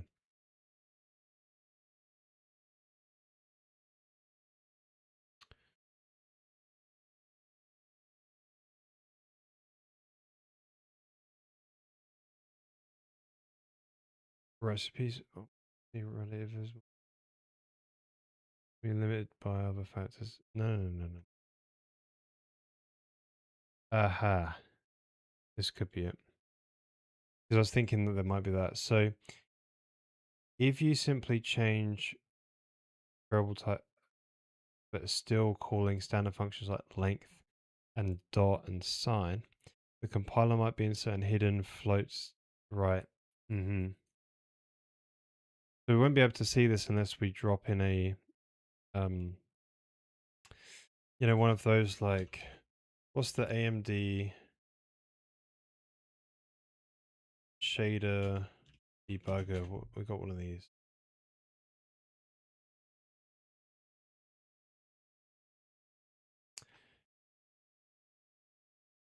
The Vulkan.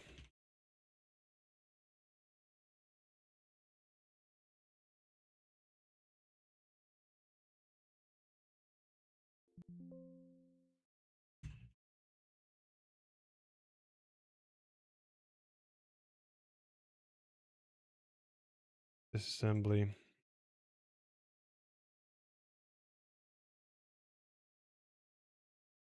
Nah, it's not disassembly, is it? Come on. Right, Radeon GPU analyzer. Go. We could get this guy and see what's going on. But this is probably what's going on. To fix, ensure you're doing packed mouse functions like which process at a time. Right, so that's the thing we want to look for. It's not memory bandwidth.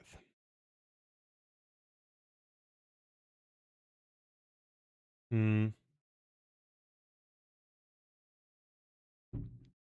Come on. Right. Mm-hmm. Yeah, let's get this. We can take a look. But yeah, so we don't need length or dots. So we can kind of just see that. So when we do the box here, right, it's actually going to do the conversion. And the border box here, it's going to do it as well, yeah? So we want to see how bad that is. Let's see if this can help. And a zip in it. Right.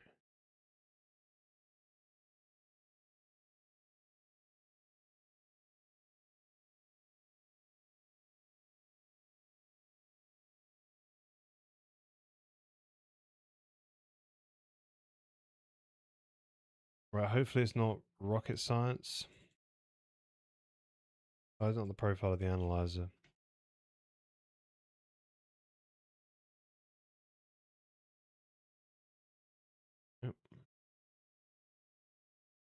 I remember trying to use this on Linux and then it ended up being like super complicated, and then I realized that it didn't actually work on Linux. It could only be remote, something like that. So what are we doing?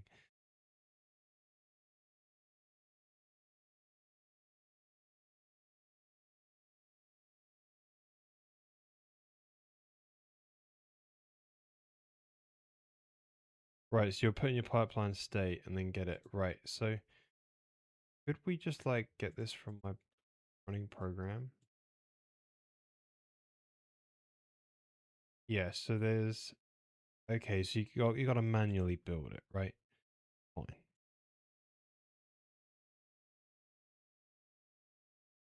We just want to do a compute shader, so we don't actually need to do this. Can I get out of this, please? Yeah, we just can do compute shader. So hang on. Compute compute shader.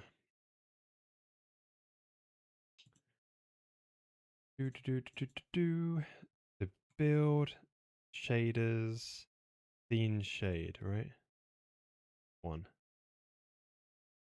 Right. Great spear V code. Just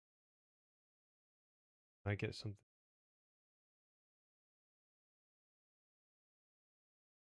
Right, can you like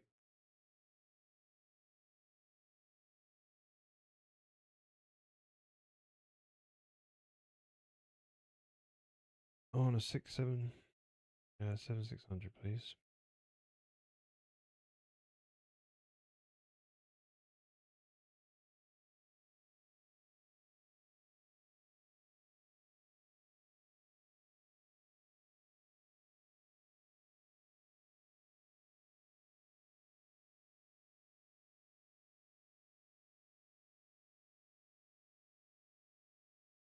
What's he telling me like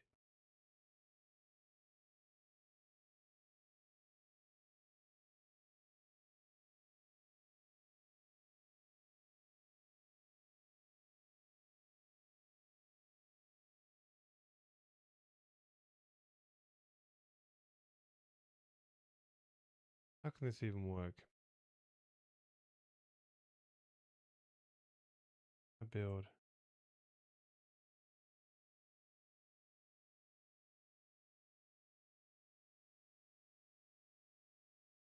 Oh, sweet.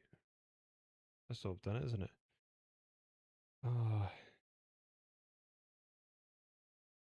I wonder if you can pop into like can I do some of this?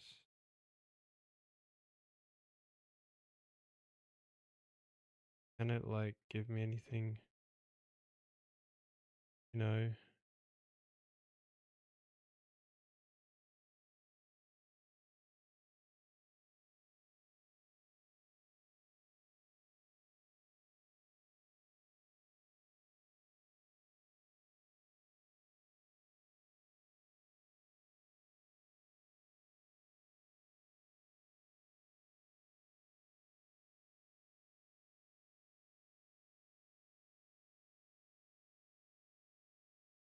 So we're looking for that sort of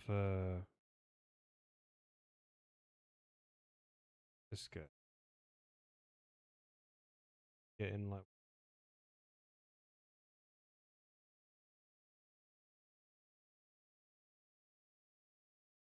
so we're using these are the number of VGPRs we're using, right? So that's interesting to know. But like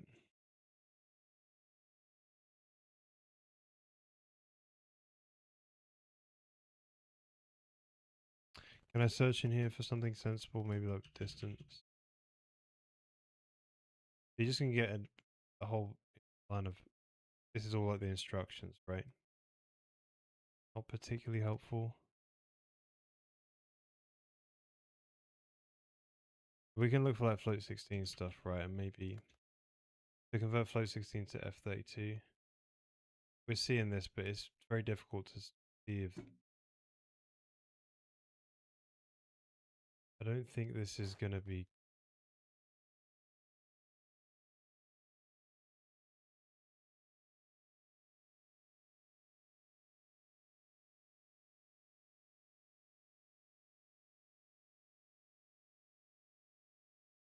very helpful. So there is a profiler. So if we run the game in the profile, it probably has analyzer in there as well, I guess. So let's try that.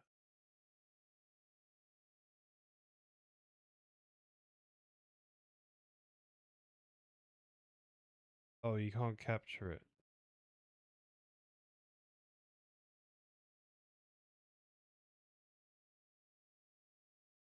Base.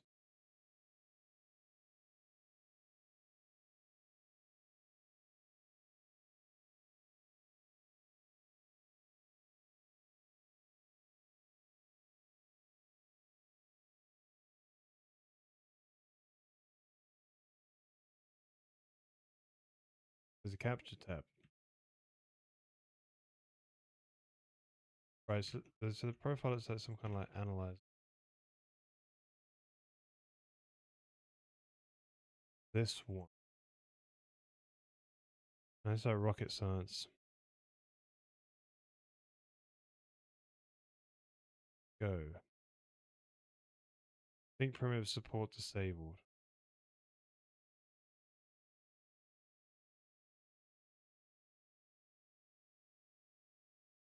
Let's just press yes. Okay. So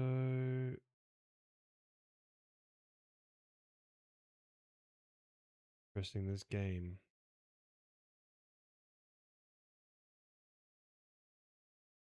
I've used this in the past, haven't I? So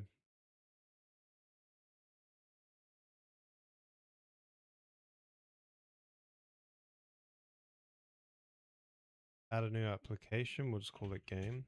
Oh,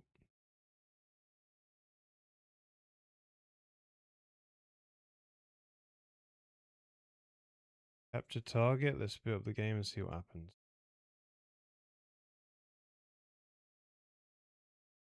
Here it is. Right, so something's popped up here, which is interesting. Right. I would like. Here we go. Frame or actual. So let's just make a capture. Cool. Made a new capture. Double click. Voila. Right, so I'm hoping with this guy we can get what we want. Or we can figure out why. Where's the scene shade?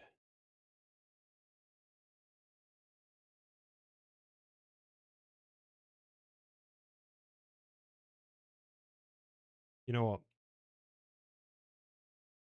This isn't going to help. We want dispatch. Because this is just going to tell us vaguely. Alright, let's just do another one.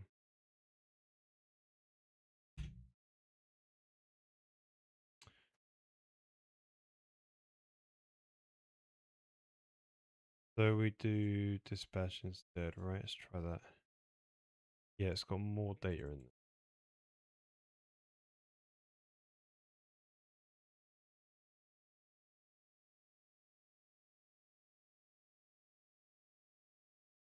there. Okay.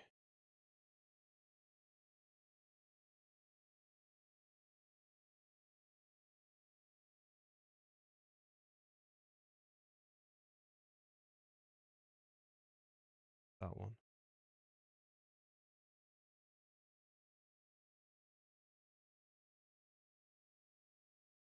View analyze pipeline in analyzer.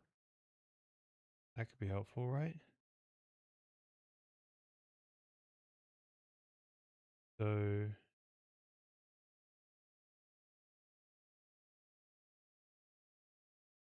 can we get like disassembly in here? That'd be really nice.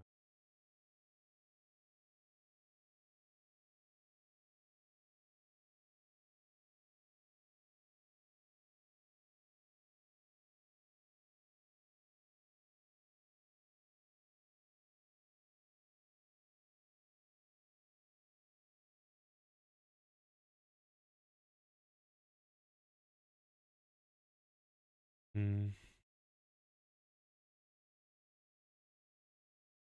not really helpful, is it?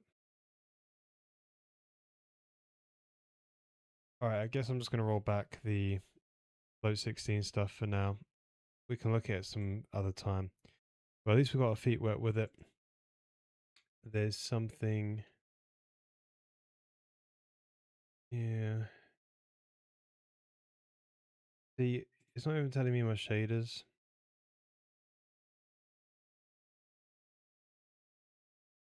Or view pipeline state. Can you like be just a little bit helpful? You know, it's just bizarre. I put stuff in my in my command buffer where I say, I put the debug information in. It could at least anyway. You know, all we need is numbers. All we need, just numbers. I'll look at it some other time when I got more time. Let's just revert what we did and fix the other problem, which should improve. So let's undo all this stuff. Not a big deal because it's just me changing stuff with float 16.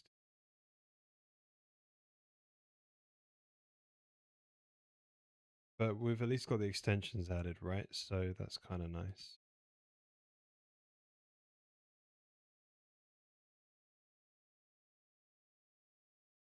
Cool.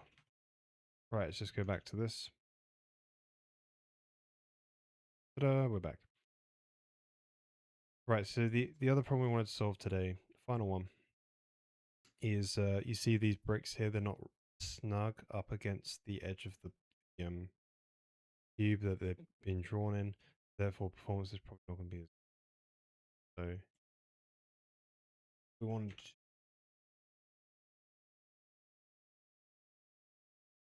yeah. So it's got more pixels which are going to near miss and then end up getting discarded. I think. So potentially. So I think what we want to do is, I guess we draw in Milton.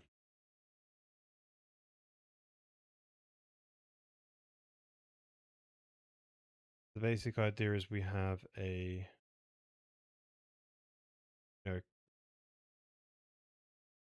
box. The problem is the last brick is here rather than being super snug up against the. We just gotta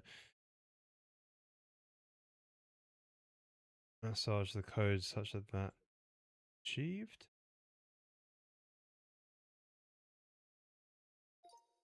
So how do we do it? Well, in the distance function, so the SDF, we just have to figure out.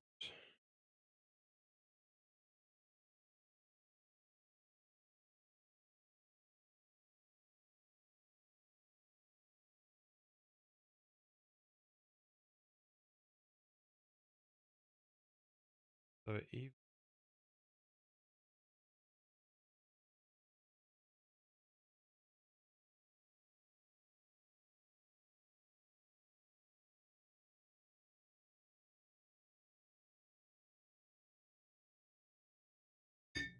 there's a bound, right? And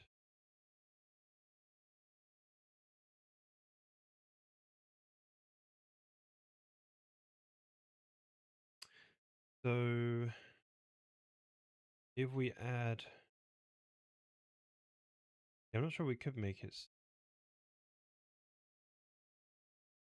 Right, let's change. Let's manually poke in there some. So if we did like a 3 or a 5, then yeah, I think you've basically just got to work out like,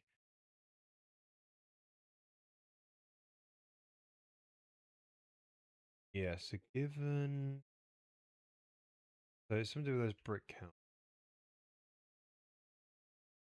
So where's that being used? There's like an is even, there's bound type of thing.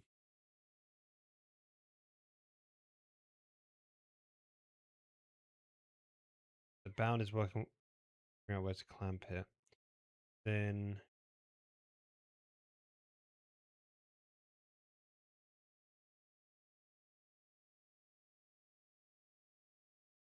the half counts.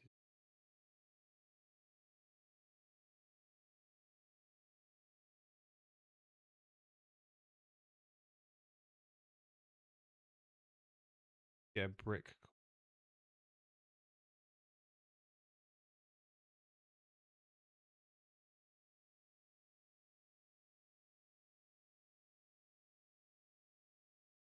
And offsets the,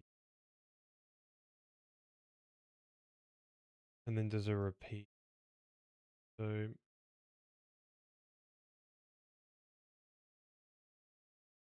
we effectively want to enlarge or shrink. I think the best thing would to do would be to shrink the box. The UV purposely goes from -1 to 1. I think what we can do, calculate. You need to calculate somehow the distance from the minimum distance, which will make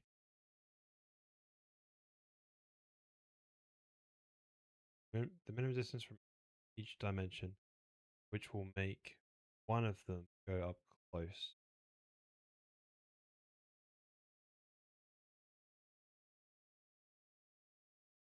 So, like as an example, right? If I just UV times equal 0.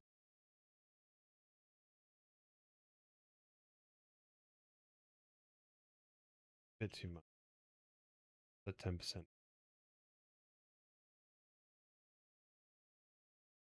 Yes, as we do this, see it's just growing.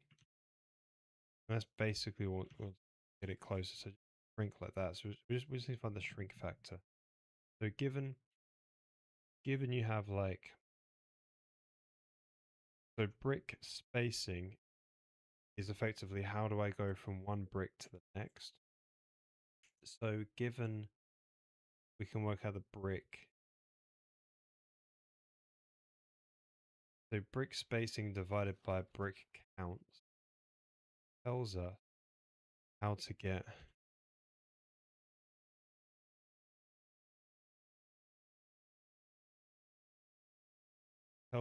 get from one.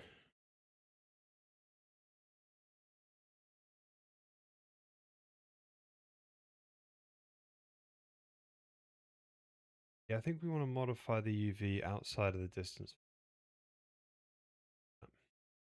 So the UV already can be modified. So we say given the brick counts here, shading UV, and then multiply equals something else. So it's like brick count, the brick spacing is z dot brick space. We didn't change that name. Oh, that needs a bit of a clean. Brick space.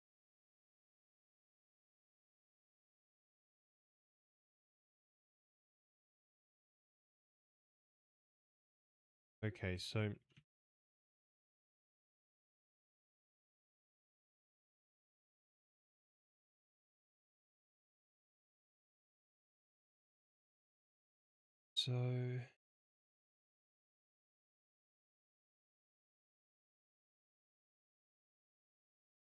I mean it's a bricks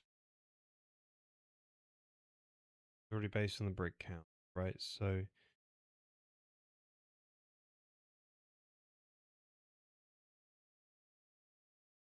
there's a spacing between each brick. So you want to work out basically what is the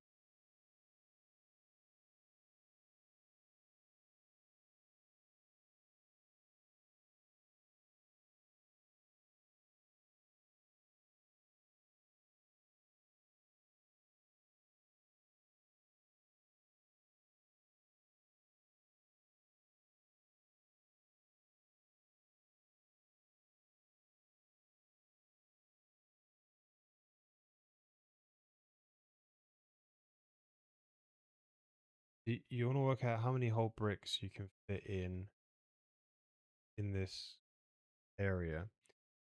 Then if you mean to then take that away from the overall and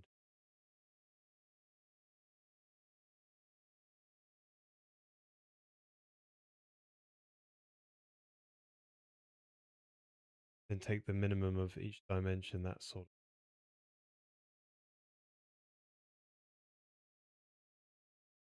So given brick counts times spacing,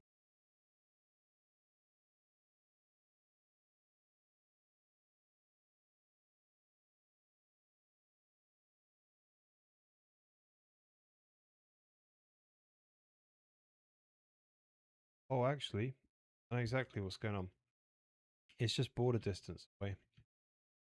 That's already, yeah, so it's just border, the, where have you go? Border dims. Perfect. So we just need to take, the border dims which declares how sort of,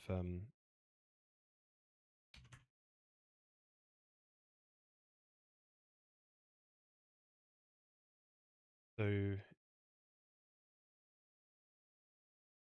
yeah, so the border dims would have, the border ratio shrinks how small the actual brick is, and that moves it further away. So it is,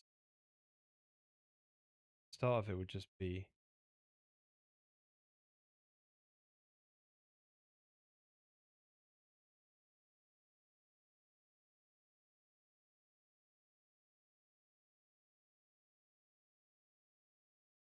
you do,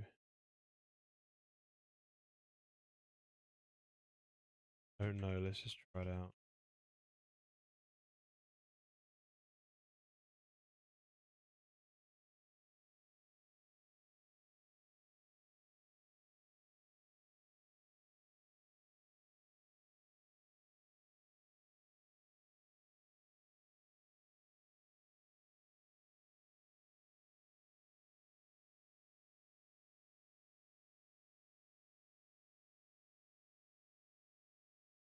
All right, so let's comment this out for a sec. Cool, so I think it's the, maybe half of that. Right, it's looking mostly good. It's looking a lot more snug, although got to be careful of the wobbliness. Sorry, the bumpiness. So round, let's make bumpiness 0 for a minute, and those go super snug up against it, you see? That's cool. So if we were to add any more,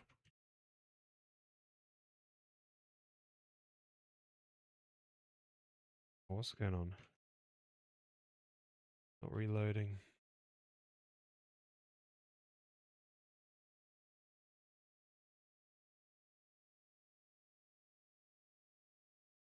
Hey there, Mike. How's it going? Hello, hello, hello. How's your day been?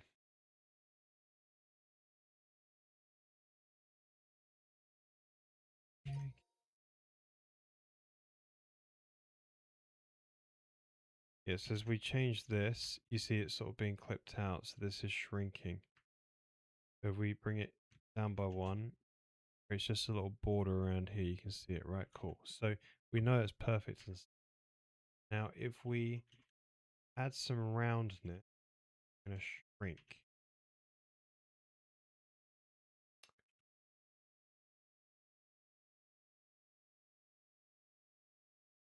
But it adds a bit of a shrink factor to it. Now, what does it shrink?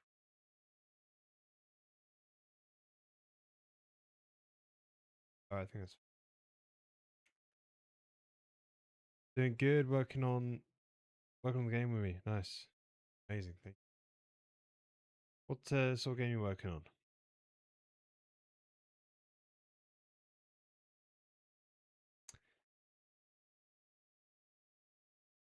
Yeah, yeah, yeah. So I think that's so the roundness adds a bit of like the issue of the roundness. It adds a bit of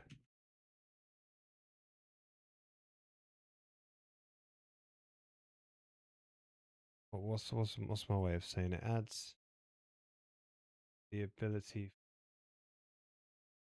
and you can really see the grid here. It's great.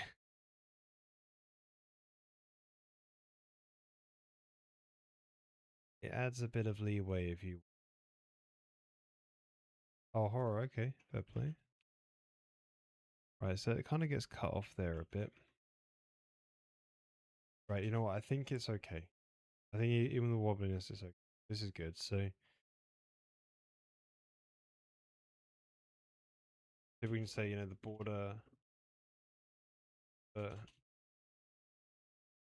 make the bricks fit snug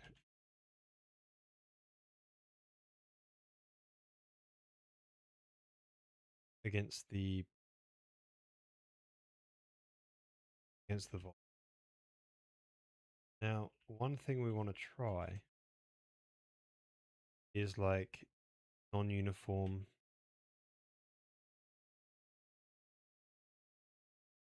brick count. So the question is, have we changed the aspect ratio by doing that? Do we want to min element this or max element? Will? Right, that's the question, right? Is that a problem with the aspect ratio? We can tell if we simply just make these bigger, right? We do 3, 3, 6, and a 12. Right? Do we see any clear differences? So we'll basically do a if G E32 G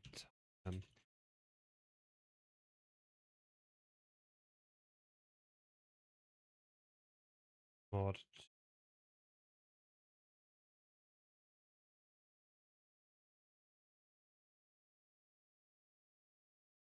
Yeah, so we're seeing some kind of distortion happening, right? I don't know which one is right. Oh yeah, that one looks stretched, one doesn't.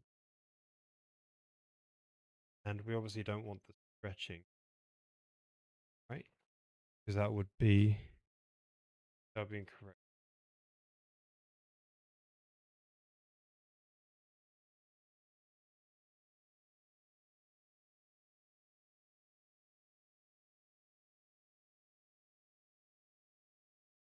To make the bricks as snug as we make them up to.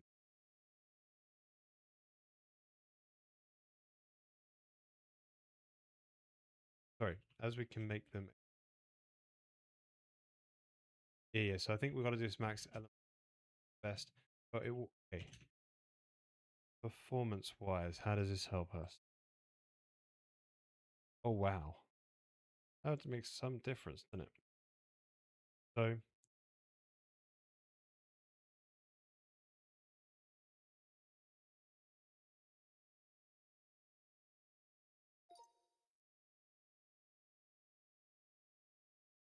yeah, so we're getting about 0.4, 0.5 milliseconds there by making it be not correct, right, with the aspect ratio. Now let's make it such that it doesn't do anything. The difference is by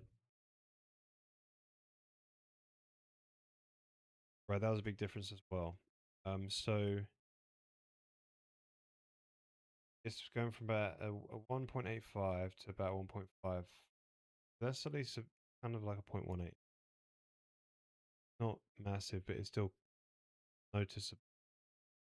Yeah, making stuff go close as they can to the board.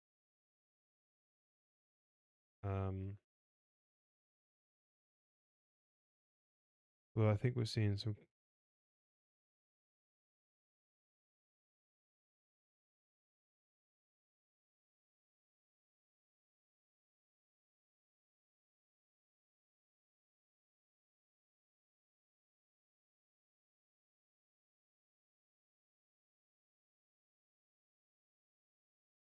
What you actually want is min element on the one of these,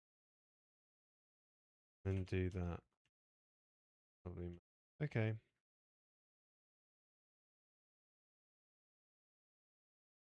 Right. I'm so close to making it available as a demo for WebGL. Cool.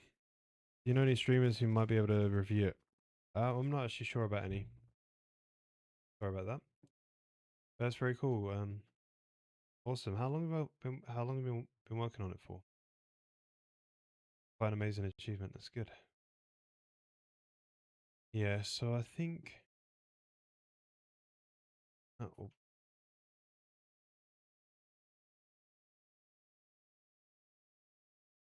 ah, why is it?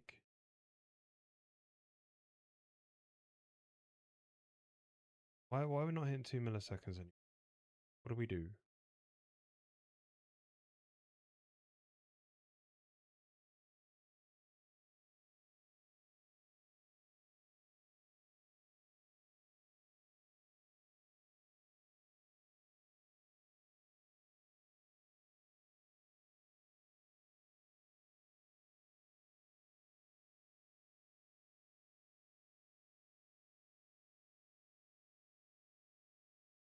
You see, I wonder if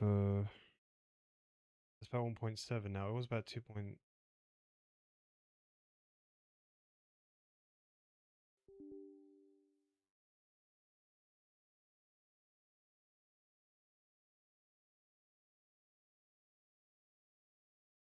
It was my first game of the Robots games. Cool. Amazing.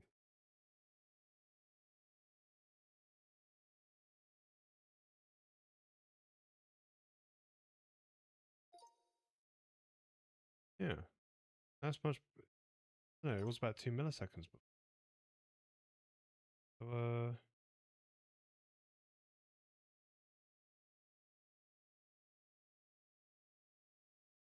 right.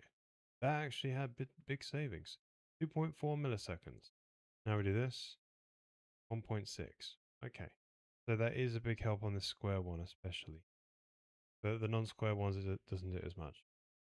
So, right. So, it's a bit silly to say that float 16 one didn't really help. You can't just switch everything to float 16s because there's probably some instructions where it converts to and from float 32 and it's just as expensive. But yeah, there's things to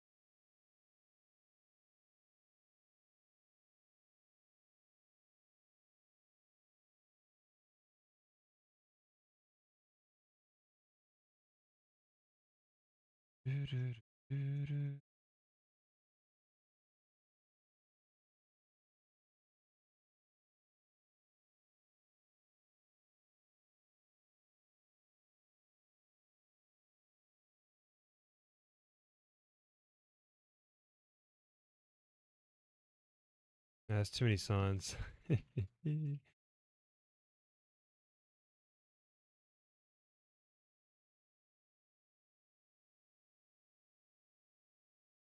Bit better, I think.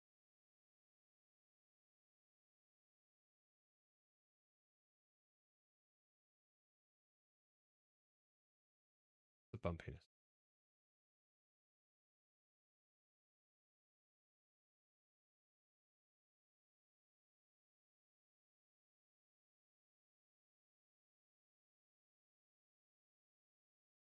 Huh. Hang on, was that a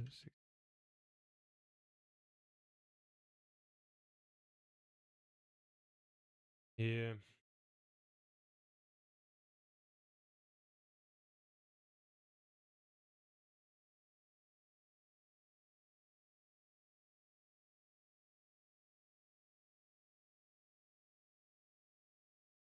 put that back. Yeah, so I think the other thing this if we coming out F. It's about look at the bottom. We're about 1.342. Yeah, so say oh okay, yeah. 3 milliseconds. if you don't have any of the bumpiness stuff.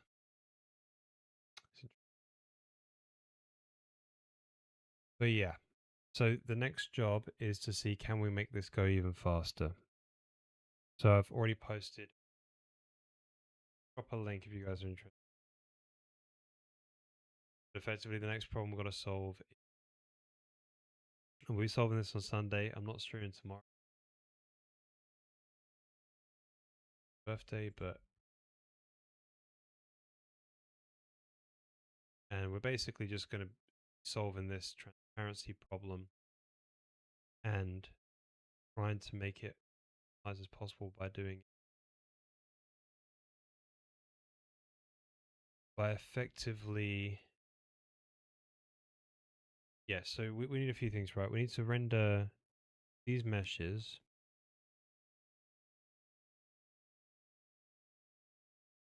and we also need to render the meshes behind them. We're doing a visibility buffer, so we just render out the triangle ID and instance index, the buffer. Pretty good. I'm waiting to see how good it gets when we have tons of meshes, but it's quite alright. And then we shade later in scene shade. But the problem is like you want to have layers. So effectively what we want to do is make it such that the visibility buffer has layers in it. And there's 4 layers per pixel. That's what we want. 4 layers of transparency and 4 layers of this sort of like of object. And then we can, in the scene shade, basically try and do one of them. If we miss, go and hit the one behind, right? Cool. Or see if we hit the one behind. If we do, nice. Then that means we shouldn't be overdrawing by doing the ray marching and then end up discarding it because it's behind another object. That'll be cool. What else? Yeah, so next stream we're basically just going to try and figure out how do we make this visibility buffer 4 layers and get this to work behind it, right? Where we can miss and hit the thing behind it. That's going to make things slower, but make it correct. And then we can try and make it faster by rendering at half resolution. Not really rendering, but stepping. So doing the cone tracing, the SDF remarch at half resolution and progress.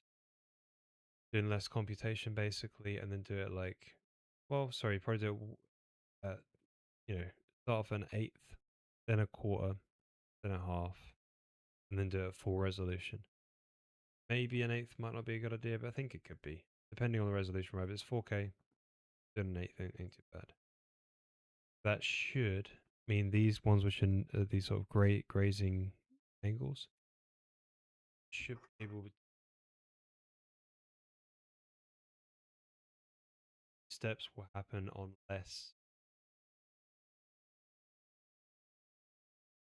and therefore will take less time. That's the, so I'm hoping that should be the fix for this horrible performance and transparency. So I think here's another thing as well. We're getting transparency working, meaning we're sort of taking the budget for the transparency render and the budget for the opaque render, sort of like putting them together. There's a bit of leeway here and now being added.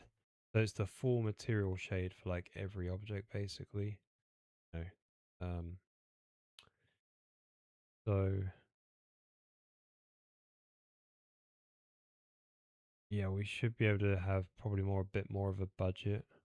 Maybe, I'm not sure what we aim for. Maybe 4 milliseconds I think we'll aim for overall. So we'll get a nice scene. Right, just put some down at the raising angle such that we're going to know a good represent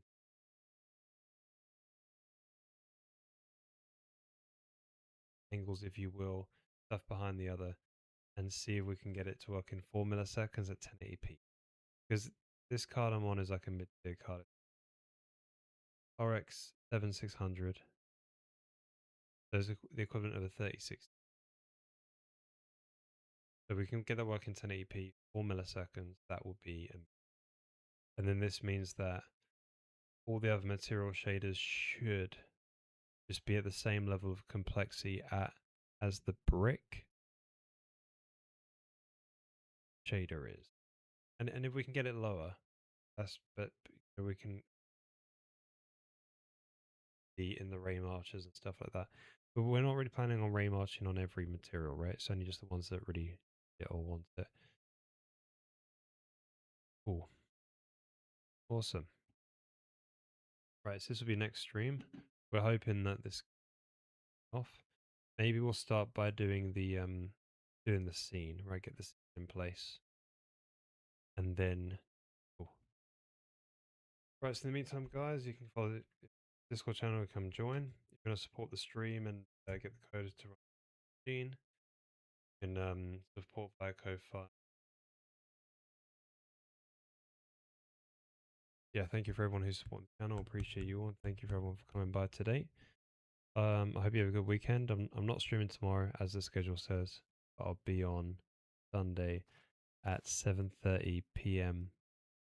Or I might be on at 6. We'll see. We'll see. I might be on at 6. I'll keep you guys updated in the